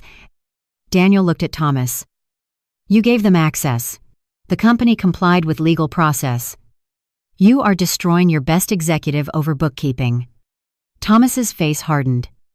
"My best executives do not submit forged property documents." Daniel turned to me again. "Tell them this is a marital misunderstanding." The request was almost absurd. But I heard the older pattern beneath it. For 15 years, whenever Daniel made a mistake, he looked to me to soften the consequence. I had called creditors, rewritten proposals, corrected numbers before board meetings, and reassured people he had offended. I had protected his potential so often that he came to believe protection was his natural environment. Even now, standing beneath a screen, displaying my forged signature, he expected me to rescue him. "It is not a misunderstanding," I said. "Claire." His voice dropped. "Think about what you are doing." "I have done nothing but think for 6 months. We can fix this." Vanessa gave a disbelieving laugh. Daniel ignored her. 15 years. He said, "Does that mean nothing?" The room faded for a moment. I saw the young man sitting beside me on a paint bucket, warming his hands around bad coffee. I saw him carrying lumber through the rain. I saw our wedding day, when he cried before I reached the altar. I had spent months trying to understand whether those memories were false. They were not false. They were simply incomplete. A person can love you once and still choose to betray you later. The truth of the beginning does not erase the truth of the end. It meant enough that I gave you every opportunity to stop. I said, "You used each one to go further." Agent Ortiz asked Daniel again to step down. He refused. "This is private property," he said, gesturing around the hall. "My wife owns it. She is not asking me to leave." Marcus looked at me. The question from the opening returned, now stripped of surprise. "Madam, should I remove Mr. Palking, Bennett and his guest from your property?" The entire room waited. Daniel stared at me with a mixture of fury and pleading. Vanessa looked toward the nearest exit. Beatrice gripped Richard's arm. I thought about every night I had waited for Daniel to come home. Every time I had minimized my achievements so he would feel larger. Every payment made quietly. Every insult swallowed. Every document he assumed I would sign because he believed love had made me careless. Then I closed my fingers around the keys. "Yes," I said. Daniel's face collapsed. "Claire, remove Daniel from the property. Vanessa may remain long enough to speak with counsel and the investigators if she chooses." Vanessa nodded rapidly. "I choose to remain." Daniel rounded on her. "You are coming with me." "No. You do not understand what she is doing." Vanessa held up the email, showing his plan to blame her. "I understand exactly what you were doing." Daniel's voice rose. "I gave you everything. You gave me things purchased with her money. A murmur moved through the room. Daniel reached for Vanessa's arm. Security caught his wrist before he touched her. "That is enough," the chief said. 2 officers positioned themselves on either side of him. They did not drag him. They simply removed every direction except the one leading off the stage. Daniel looked toward his parents. "Do something." Richard stepped forward. Agent Ortiz raised one hand. "Mr. Bennett, I need you to remain available. We have questions regarding payments to your consulting entity." Richard stopped. Beatrice began crying. Not quietly, but theatrically. Pressing one hand to her chest. "This woman has destroyed our family," she announced. Nobody moved to comfort her.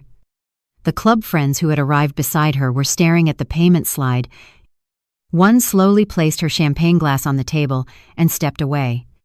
Daniel was escorted down the center aisle. He had entered less than an hour earlier. The guests separated in silence. There was no applause. No laughter.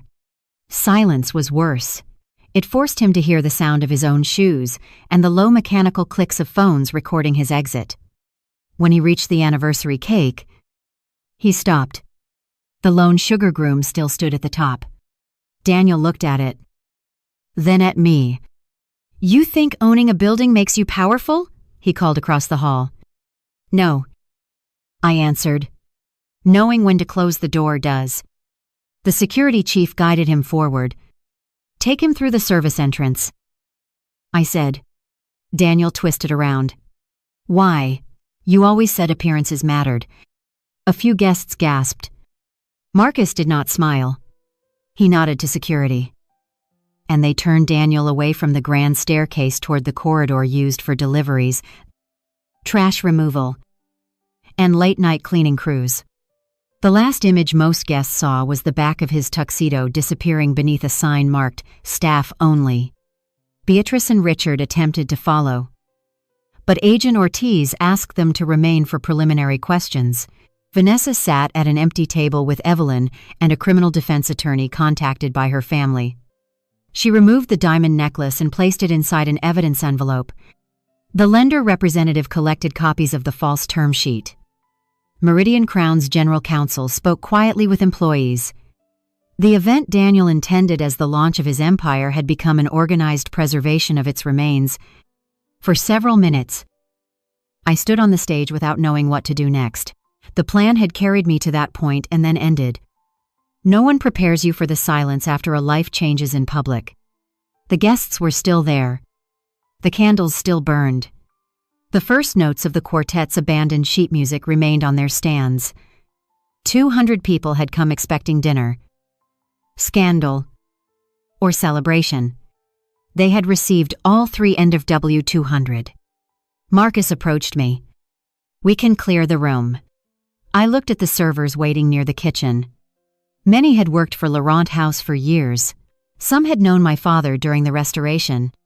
They had prepared food for an anniversary that had turned into an investigation. Daniel had already taken enough from the night. "No," I said. "Serve dinner." Marcus studied me.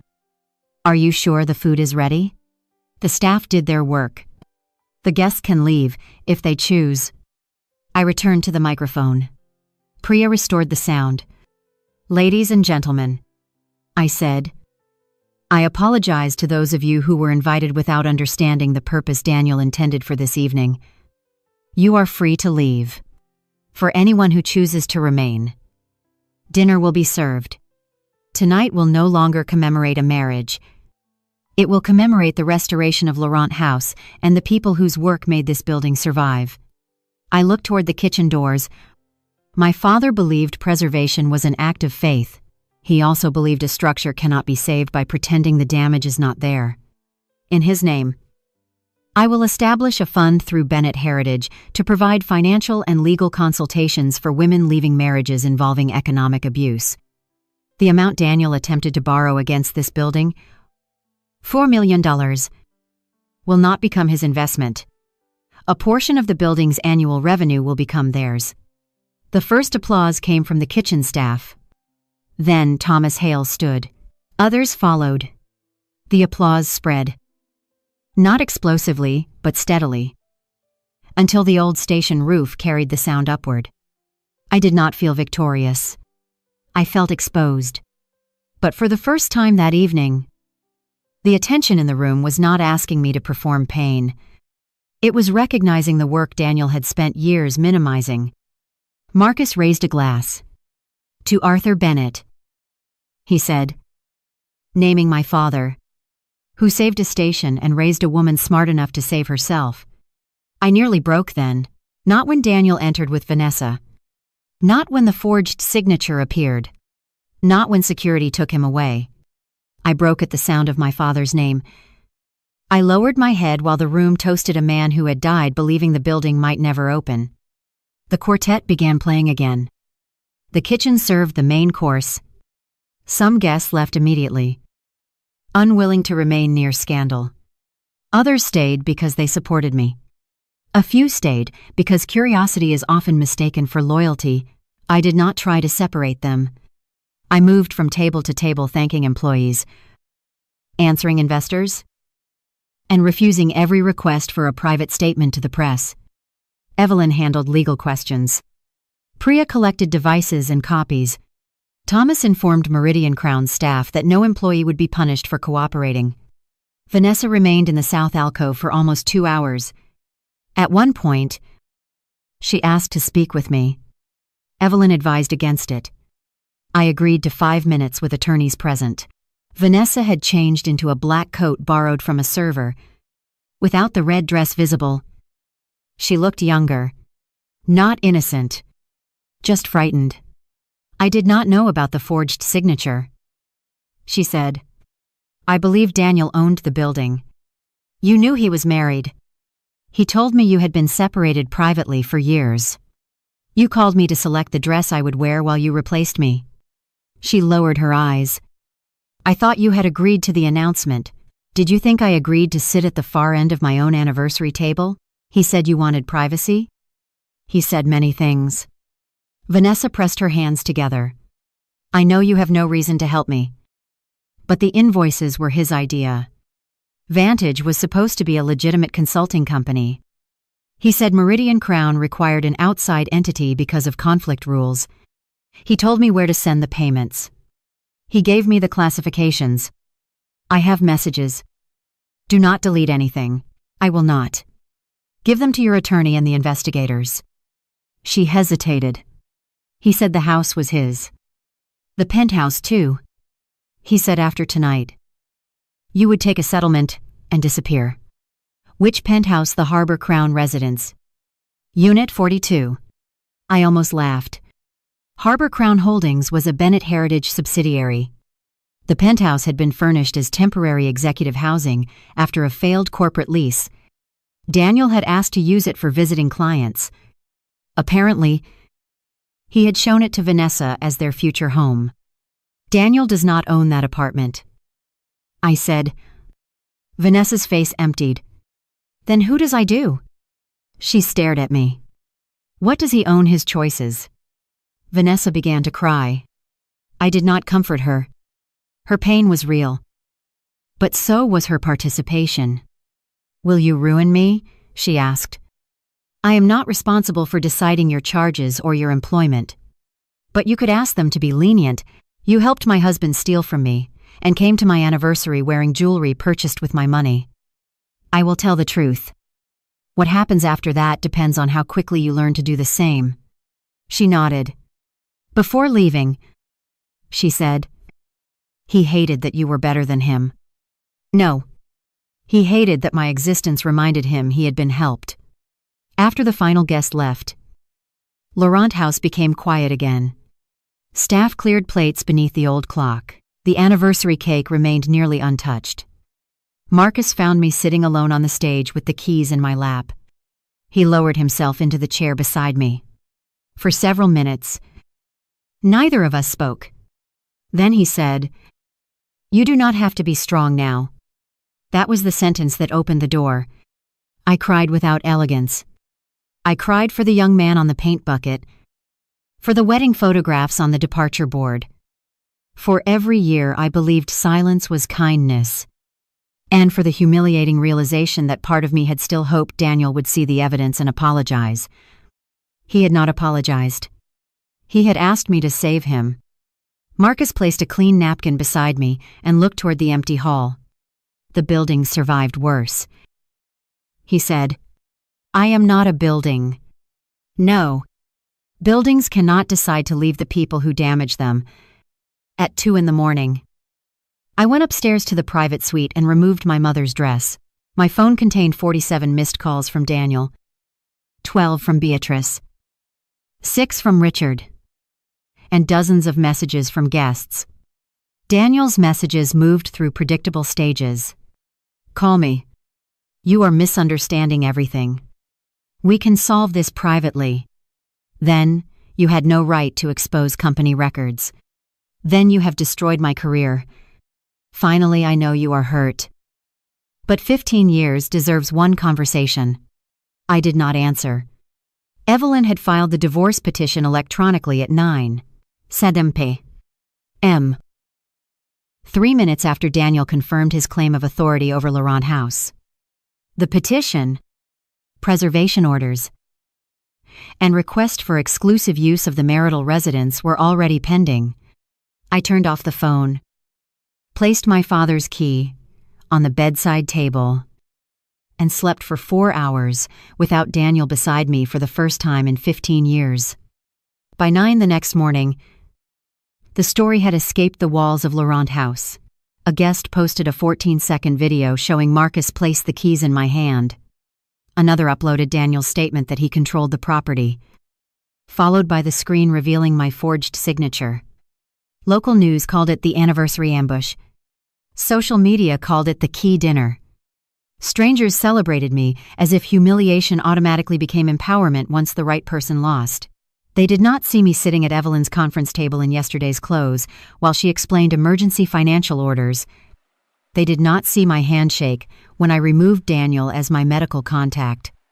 They did not see me pause over the beneficiary designation on a life insurance policy we opened during our 3rd year of marriage. Public justice is clean because the public sees only the moment the door closes.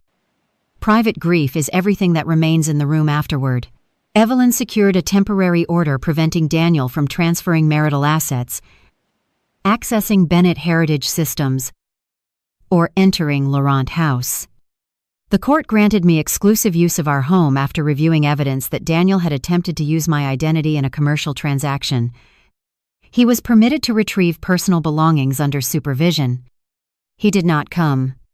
Instead, his attorney sent a letter accusing me of orchestrating reputational harm, unlawfully recording private communications, alienating him from his employer, and concealing marital property. Evelyn read the letter once and placed it in a folder. "It is not a legal argument," she said. "It is a tantrum with letterhead." Daniel's first real consequence arrived from Meridian Crown. The board terminated him for cause after an internal review confirmed more than $600,000 in questionable reimbursements over 2 years. Some expenses were connected to Vanessa. Others funded family travel, private club fees, and consultants who performed no work. Daniel had not merely stolen to support an affair. He had built an entire lifestyle on money passing through systems he believed nobody would inspect. Meridian Crown referred the matter to prosecutors and sued for recovery. Thomas Hale called me after the board vote. "I should have seen it," he said. He was persuasive. "Persuasive people depend on decent people blaming themselves. The company benefited from your investment years ago. We also benefited from introductions you made for Daniel." He presented those relationships as his. "I know. Why did you let him?" I looked through my office window at the river. At first because I loved him. Later because correcting the story always caused a fight. Eventually the false version became easier for everyone. Thomas was quiet. "We will correct our records. Do it for the company. Not for me." Vanessa cooperated quickly. Her attorney provided thousands of messages, calendar entries, voice notes, and copies of documents Daniel instructed her to prepare. Some messages confirmed that she knew corporate expenses were being manipulated. Others showed Daniel telling her the loan authorization was valid and that I had agreed to transfer Laurent House after the anniversary. Prosecutors did not view her as innocent, but they viewed her as useful. She was charged with conspiracy, wire fraud, and falsification of corporate records. In exchange for cooperation and restitution, she later received a reduced sentence involving 18 months in a minimum security facility, followed by supervised release. She lost her position, her professional reputation, and every luxury item purchased through Vantage. The red dress was returned to the boutique because Daniel had charged it to a Meridian Crown event account. The diamond necklace remained in evidence until the financial claims were resolved. When it was eventually released, I sold it and directed the proceeds to the fund created at Laurent House. I never wore it. Daniel's parents reacted differently. Richard hired an aggressive criminal attorney and claimed the $80,000 payment was compensation for strategic advice. He could not produce a proposal, work product, meeting notes, or even a coherent description of the advice. Beatrice insisted her image advisory fee was legitimate because she had selected colors for the Crown House brochure. The brochure had been designed by Meridian Crown's marketing department 6 months earlier. Investigators traced both payments to money drawn from our joint account and disguised through Vantage. Richard and Beatrice were not charged with the full loan conspiracy, but they faced tax violations, restitution claims, and civil liability. Their vacation cottage was sold. The private club suspended Beatrice after learning that initiation fees had been reimbursed through false business expenses. Friends who once praised Daniel's ambition stopped returning calls. Beatrice sent me a 9-page letter accusing me of vindictiveness. She wrote that a loving wife would have handled the matter privately and allowed Daniel to resign with dignity. She did not mention the affair until page 7. She did not mention my forged signature at all. I placed the letter in the 15 folder because history should preserve the way people explain themselves when consequences arrive. Daniel remained free while the investigation continued. His passport was surrendered. His accounts were monitored. He rented a room at an extended stay hotel under his attorney's guarantee. 3 days after the dinner, however, he attempted to enter the Harbor Crown penthouse. The building manager called me because Daniel's access card had been disabled under the preservation order. He says he owns Unit 42. The manager said, "He is in the lobby with luggage. He does not own it. He has a woman with him. Vanessa Naw, his mother." That detail almost made me smile. Beatrice had accompanied her 44-year-old son to claim a home he had promised to another woman. Evelyn advised me not to appear. The building's attorney handled the matter. Daniel produced an occupancy letter authorizing him to use the unit for Meridian Crown guests. The letter clearly stated that access could be revoked by Harbor Crown Holdings at any time and created no tenancy or ownership rights. The authorization had been issued through my company after Daniel begged me for a prestigious place to host visiting executives. He had shown Vanessa the apartment, referred to the rooftop terrace as ours, and ordered furniture with corporate funds. He had even photographed himself holding a set of decorative keys during what Vanessa believed was a private closing. The real electronic access remained under Bennett Heritage control. The manager handed Daniel 2 sealed boxes containing personal items he had stored in the unit and an envelope from Evelyn. Inside was the occupancy agreement with the termination clause highlighted. At the bottom, I had written one sentence: "You wanted a new life. This is the first door you no longer have a key to." Daniel later claimed the note was emotional abuse. His attorney wisely did not include that argument in court. The divorce discovery process exposed the full architecture of our marriage. Daniel had created a spreadsheet titled Transition Strategy. It listed assets he believed he could control after separation. Laurent House was first. Our primary residence was second. The Harbor Crown penthouse was third. He also listed a coastal property, 2 commercial warehouses, and my interest in Meridian Crown.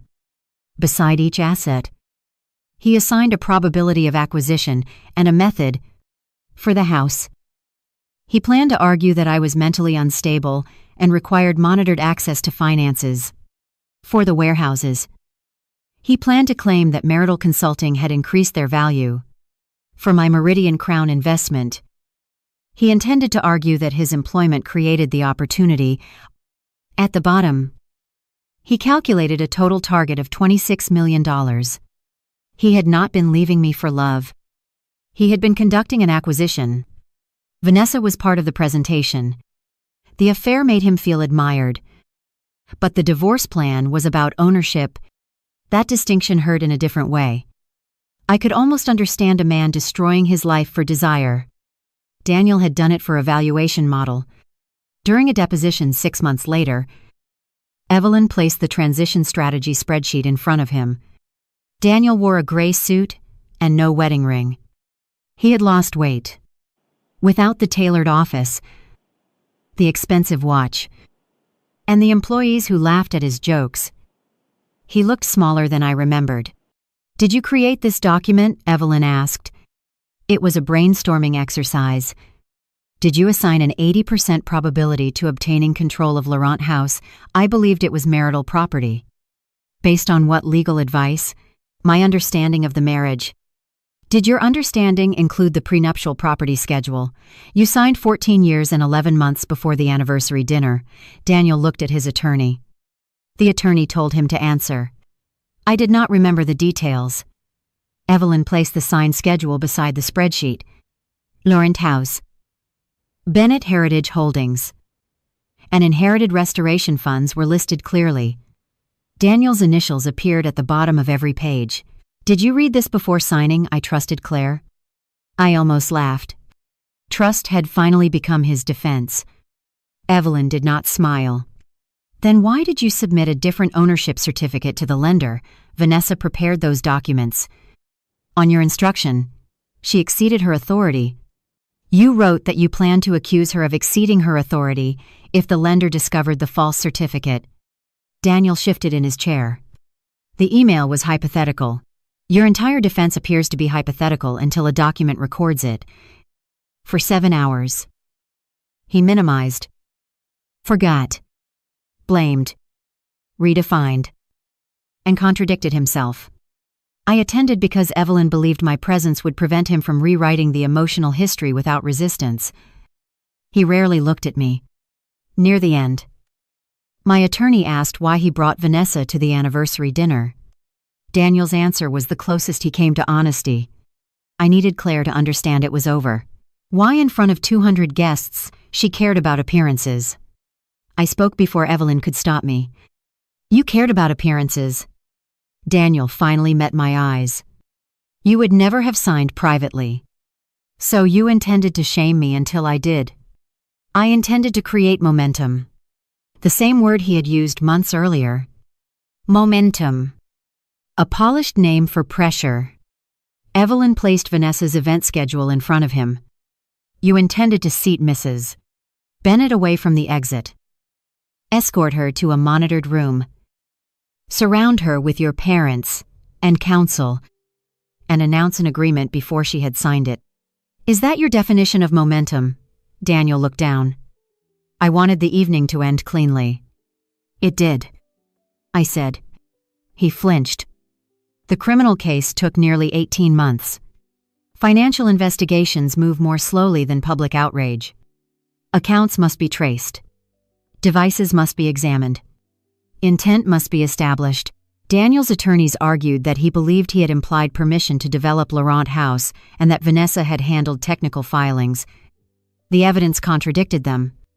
His messages described my resistance, his need for a clean signature, and the plan to use the anniversary announcement as leverage. Meridian Crown records proved he altered expense categories.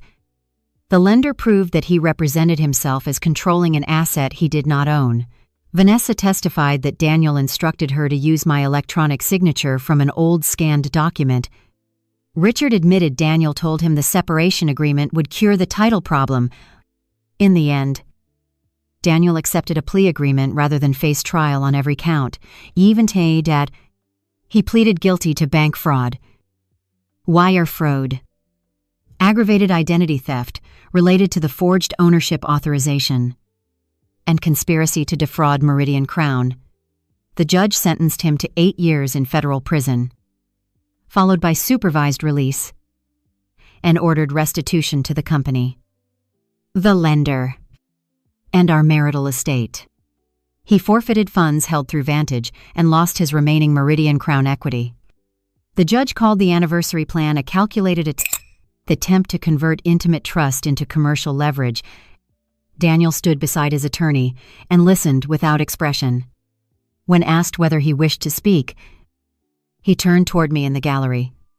"I made terrible financial decisions," he said, "but my wife chose public revenge over private mercy, and when his and Tito." The judge interrupted him. "Your wife did not forge your signature. Your wife did not submit false loan documents. Your wife did not misuse company funds. The public nature of your exposure resulted from the public event you organized." Daniel looked away. That was the last time I saw him in person. The divorce concluded 2 months after sentencing. Because Laurent House and Bennett Heritage were separate property, they remained mine. Our primary residence was sold at my request. I could have kept it. But every room contained a version of myself waiting for Daniel to become grateful. I did not want to preserve that structure. After restitution and liabilities, Daniel's share of the remaining marital assets was modest. A portion went directly to legal fees and repayment orders. I retained my investments, my company, and the properties documented as separate holdings. I also retained something no decree could list: the right to stop explaining how much of our life I had built.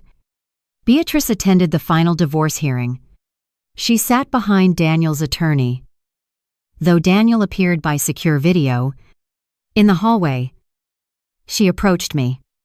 Her hair had gone almost entirely gray. "Are you satisfied?" she asked. "No. You took everything. I kept what was mine. He is your husband. He was. 15 years. Claire." You keep saying the number as if time converts betrayal into entitlement. Tears filled her eyes. "He has nothing. He has consequences. You could help him." There it was again. The family's central belief, whatever Daniel destroyed, I should repair. I did help him, I said. For 15 years. I walked away before she could ask for a 16th. 1 year after the anniversary dinner, Laurent House celebrated its centennial. We did not place my name above the door. The building had carried enough names. Instead, Marcus and I restored the original departure board and used it to display the names of every mason, electrician, server, cook, architect, cleaner, attorney, an investor who had helped the station survive. My father's name appeared first. My mother's appeared beneath it, on the lower right corner. In smaller letters, we added the Arthur Bennett Financial Independence Fund. The fund began with revenue from Laurent House, proceeds from the necklace, and several private donations from guests who had attended the dinner. Its purpose was practical. We did not offer inspirational slogans to women whose spouses controlled their accounts. We paid for forensic reviews, emergency legal consultations, temporary housing, credit reports, document recovery, and secure digital storage. The first woman we helped was a nurse whose husband had opened 6 credit cards in her name.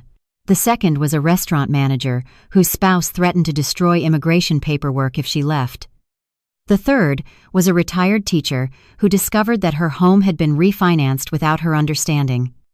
None of their stories looked like mine on the surface. Underneath, the mechanism was familiar. Someone had mistaken intimacy for access and access for ownership. I learned that economic abuse rarely begins with an empty bank account. It begins with small permissions. One partner handles the bills because it is easier. One password is shared. One signature is copied. One person stops asking questions because asking creates conflict. Over time, the person controlling the information begins controlling the reality. Daniel had not invented that pattern. He had simply believed my professional knowledge made me immune to it. It did not. Expertise can identify a trap, but love can still persuade you to stand inside it longer than you should. I spoke about that openly at the Centennial. For years, I had hidden behind the idea that privacy was dignity. Sometimes it is. Sometimes privacy protects the person causing harm. I did not reveal every intimate detail of the marriage, but I stopped pretending that success had made me invulnerable. I knew how to read contracts. I told the audience. I knew how to trace money. I knew how to protect a building from fraudulent liens. What I did not know was how easily a capable woman can become accustomed to being diminished in her own home. The first theft was not the money. The first theft was the story of who built our life. The room was quiet. No cameras waited for me to collapse. No husband stood nearby measuring my reaction. I spoke because the words belonged to me. Bennett Heritage grew after the scandal, though not because I wanted revenge success. Several investors who learned the truth approached us with historic properties that needed transparent management. We acquired an old courthouse, a waterfront warehouse, and a theater scheduled for demolition. I hired more staff and stopped introducing myself as a consultant. I was the founder and managing director. The first time I said the title at a public meeting, I heard Daniel's old voice in my mind calling the company a hobby. The voice faded before the meeting ended. Marcus continued operating Laurent House. He refused 3 offers from national restaurant groups and claimed retirement was a rumor spread by people who disliked his soup. We argued about budgets, menu expansion, and whether a 100-year-old freight room could support a bakery. Our arguments were direct, documented, and never cruel. Respect felt unfamiliar at first because I had spent so long mistaking tension for normal marriage. Evelyn became chair of the Financial Independence Fund. Priya designed a confidential checklist that helped clients identify hidden companies, unusual transfers, and credit activity. Thomas Hale resigned from Meridian Crown 2 years later and joined an ethics advisory board. He never asked me to forgive the company for missing Daniel's conduct. He helped build systems that made the same conduct harder to hide. Vanessa wrote me once from prison. The letter was 6 pages, handwritten on lined paper. She apologized for the affair, the anniversary plan, the invoices, the necklace, and the way she spoke to me on the phone. She did not ask me to forgive her. She wrote that Daniel had studied every insecurity she possessed and presented himself as the answer. He told her she was more sophisticated than me, more supportive than me, and destined for the life I was supposedly wasting. She believed winning him would prove she was exceptional. By the time she understood that he needed every woman around him to compete for his approval, she had already committed crimes on his behalf. At the end of the letter, she wrote, "I thought taking your place would give me your power. I did not understand that your power came from knowing you could stand alone." I read the letter twice. Then I placed it in the 15 folder. I did not answer. Forgiveness is not the same as access. And understanding a person's weakness does not obligate you to reopen the door they used to harm you. Daniel sent letters too. The first arrived 3 months after sentencing. He apologized for allowing ambition to damage the marriage. He did not mention Vanessa by name. He described the fraud as poorly supervised paperwork. He asked me to deposit money into his prison account. I returned the request to his attorney. The second letter blamed his parents. The third blamed Meridian Crown. The fourth blamed Vanessa. The fifth finally blamed me less than the others. He wrote that prison had given him time to understand how much of his identity depended on appearing more successful than he felt. He admitted he resented every building I restored because each one proved I could create value without him. He admitted he exaggerated his role in our finances because people admired him when they believed he supported me. He admitted the anniversary dinner was designed to make me feel too ashamed to resist. Then he wrote, "I did love you, but I hated how small I felt beside what you built." I sat in my office for a long time with the letter open. That sentence was probably the most honest thing Daniel ever gave me. It did not change the consequences. Love that requires another person to become smaller is not love capable of building a safe life. I placed the letter beside the others and closed the folder. 15 had begun as evidence. Eventually, it became an archive. I kept it not because I wanted to live inside the betrayal, but because memory becomes vulnerable when loneliness arrives. There were nights when I missed Daniel. Not the man at the anniversary dinner. The younger man at the construction site. The husband who once held my hand through my mother's funeral. The person who knew how I took my coffee and could make me laugh during power outages. Missing those moments did not mean I wanted the marriage back. It meant the marriage contained real moments before it became unsafe. People often demand a simple story after betrayal. They want the husband to have always been a monster and the wife to have always been strong. Real life is harder. Daniel was once generous. I was once trusting. He changed through thousands of choices. I stayed through thousands of warnings. Strength did not arrive as a permanent trait. It arrived as a decision I had to make repeatedly. Sometimes while crying.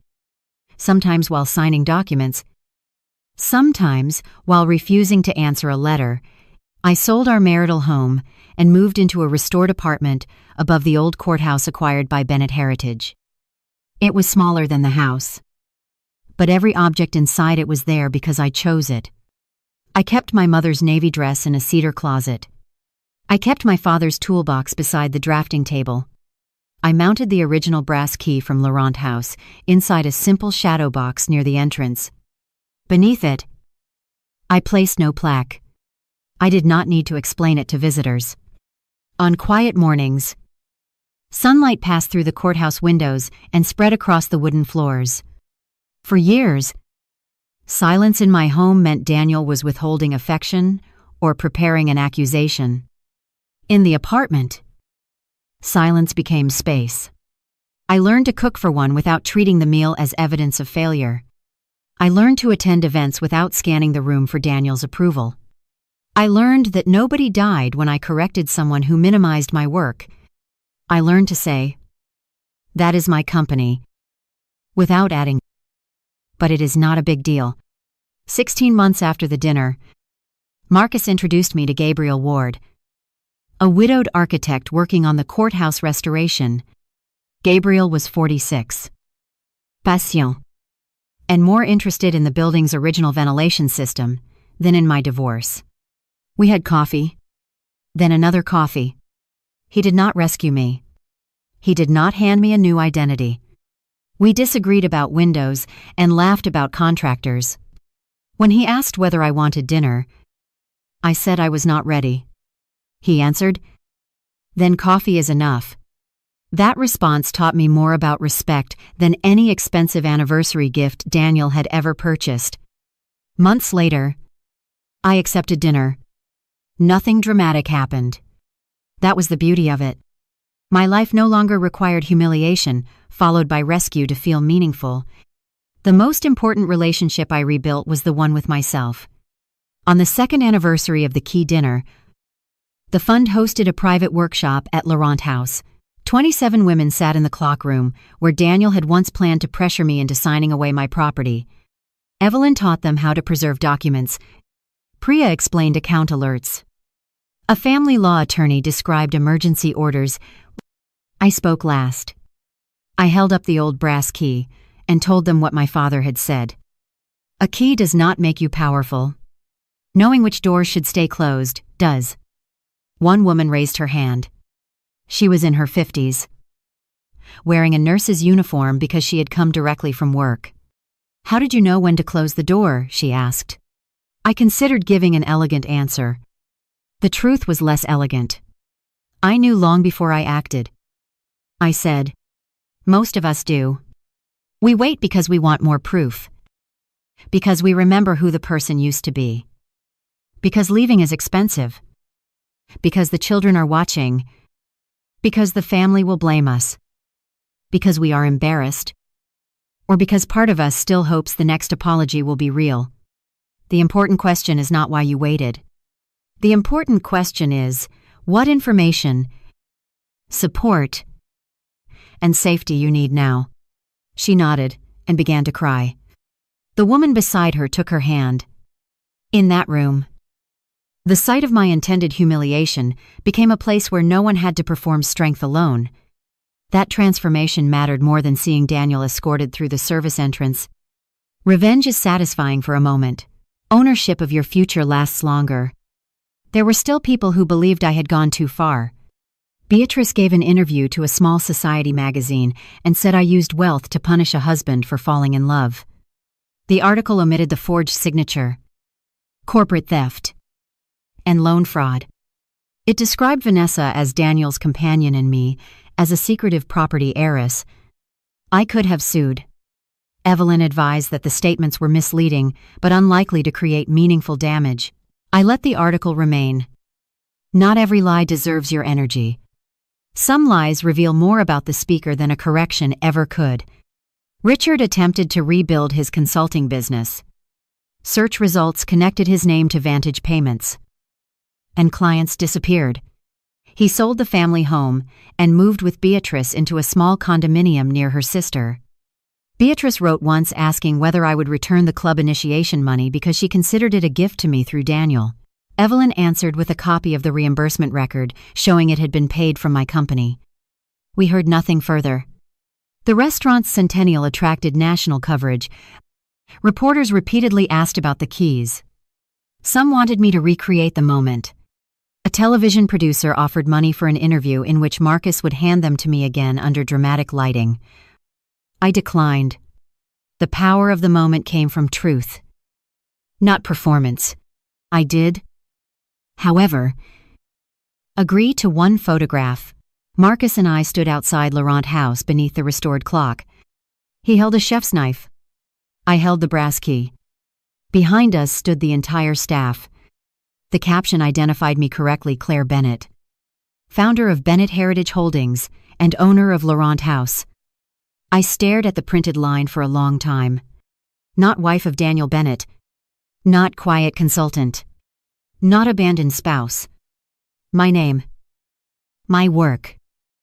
My building. The correction was small enough to fit beneath a photograph and large enough to close 15 years of erasure.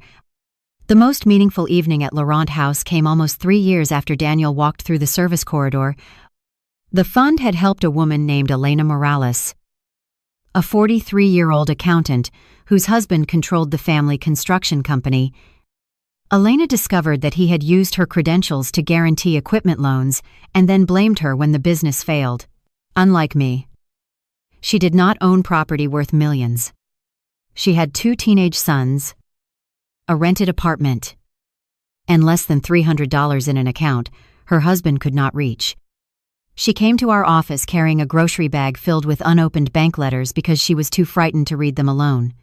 Priya spent 6 hours tracing the obligations. Evelyn obtained an emergency order. The fund paid the deposit on a safe apartment and hired a credit specialist to challenge the fraudulent guarantees. Elena did not walk into a ballroom and receive keys.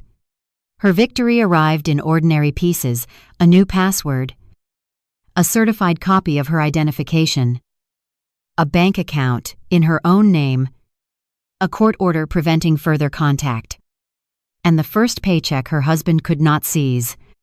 8 months later, she asked whether she could bring her sons to Laurent House for dinner. She had never eaten in a restaurant with linen tablecloths. Marcus closed the clockroom for them and refused payment. Elena arrived wearing a blue dress borrowed from her sister. Her sons wore shirts that were slightly too large. Before dessert, she placed a small brass key on the table. It belonged to the apartment she had just leased. "I know it is not a building like yours," she said. "It is 1 bedroom, and the radiator makes a terrible noise." I held the key. "Does the door lock?" "Yes." "Can he enter?" "No." then it is exactly the kind of building that matters. Her oldest son began crying before she did. Marcus brought out a cake with no numbers and no names. Only the word home written across the top. We did not take photographs. We did not post the evening online. Some victories become smaller when they are converted into content. After Elena left, I sat alone in the clock room and understood why the fund mattered more than the viral video. The internet remembered the dramatic moment when a restaurant owner handed a wife keys. Elena reminded me that most women do not receive a cinematic reveal. They build freedom through paperwork completed during lunch breaks, calls made from parked cars, and documents hidden inside children's school folders. Silence can be strategy. But silence without support can become isolation. Evidence can create power, but only when a person has somewhere safe to take it. That insight changed the way Bennett Heritage trained its managers. Every property posted confidential information about local, legal, and financial abuse resources in employee areas. Payroll staff learned how to respond when a worker requested a separate account. Security teams learned that a spouse demanding access was not automatically entitled to it. We created emergency leave that did not require an employee to explain intimate details to a direct supervisor. These policies did not carry my name. They did not need to. A legacy should be measured by the doors it opens for people who may never know who paid for the hinges. On the 3rd anniversary of the dinner, I returned to Laurent House after closing. The staff had gone home. Marcus left a cup of coffee beside the old ticket window and disappeared into the kitchen. I walked the route Daniel had taken that night, from the grand entrance to the stage, and then toward the service corridor. The building felt different without witnesses. Near the staff exit, the wall still carried a shallow scratch made when a security officer's cufflink struck the plaster while escorting Daniel out. The maintenance team had offered to repair it many times. I had always refused. That night, I understood I no longer needed the mark. Preserving history does not mean preserving every wound. I retrieved a small container of matching paint from the maintenance room and covered the scratch myself. The first coat did not hide it. The second did. I stood there until the paint dried, then turned off the corridor light and locked the door. Healing was not the key dinner. Healing was the quiet moment years later when I no longer needed the building to remember the pain for me. I kept the walnut key box in my office after that. It no longer represented the night Daniel lost access. It represented every decision that followed the first honest title I used. The first account the fund protected. The first room I entered without apologizing for taking up space. Visitors sometimes asked why an old set of keys sat beside contracts worth millions. I told them the contracts described ownership, but the keys reminded me to exercise it. Rights that are never used can begin to feel theoretical. Boundaries that are never enforced become invitations. The lesson was not to suspect every person you love or hide every asset behind locked doors. The lesson was to remain present in your own life. Read what carries your name. Know where the money moves. Understand which promises are verbal and which protections are written. Love generously. But do not abandon the part of you capable of recognizing when generosity has become extraction. When people ask whether I planned the perfect revenge, I tell them no. Perfect revenge would require Daniel's destruction to repair what he broke. It did not. His arrest did not restore my trust. His sentence did not return the years I spent making myself smaller. Vanessa's apology did not remove the image of her walking into my anniversary in red. The keys did not magically make me fearless. What changed my life was not that Daniel lost everything. It was that I stopped sacrificing what belonged to me in order to protect the image of a man who wanted to take it. That is the promise at the heart of every story like mine. The husband believes he controls the money, the room, the narrative, or the future. The wife remains quiet. Not because she is weak, but because she is learning where the truth is hidden. Then the secret appears. A deed. A recording. A bank transfer. A title. A set of keys. The husband panics because he realizes his power depended on her ignorance, or silence, or her continued protection. And when she removes that protection, he does not lose everything because she destroyed him. He loses what he stole, what he falsely claimed, and what he never deserved to control. On our 15th anniversary, Daniel believed he was introducing the woman who would replace me. He believed 200 guests would make me obedient. He believed Laurent House was a beautiful backdrop for the end of my marriage and the beginning of his empire. He did not know. The restaurant stood on land my father protected. He did not know the company he claimed was mine. He did not know the lender had preserved his forged documents. The board had secured his accounts. The cameras were recording. And the woman in the navy dress had already filed for divorce. Most of all, he did not know that I had stopped confusing love with permission. When Marcus placed the keys in my hand, Daniel thought they proved I owned a building. He was wrong. They proved that after 15 years of opening every door for him, I finally remembered which life belonged to me. If you have ever stayed silent while someone mistook your patience for weakness, tell me where you are watching from. Subscribe for more husband betrayal, hidden secrets, and wife revenge stories, where the husband thinks he controls everything until his wife reveals the one truth that changes the entire game. And remember this, you do not have to burn down the house to escape the person who betrayed you. Sometimes you only need to read the deed, protect the evidence, take back the keys, and close the door. At the fund, we never encouraged anyone to recreate the confrontation at my anniversary dinner. We told them to protect their immediate safety, preserve original records, use official financial channels, and seek independent professional advice. Suspicion may justify asking questions, but it is not proof. And evidence should never be altered simply to make a story more dramatic. The purpose was not to manufacture a villain. It was to establish what could be verified, protect the person at risk, and allow the proper process to determine responsibility. Scriptwriter Nguyen Van Chien.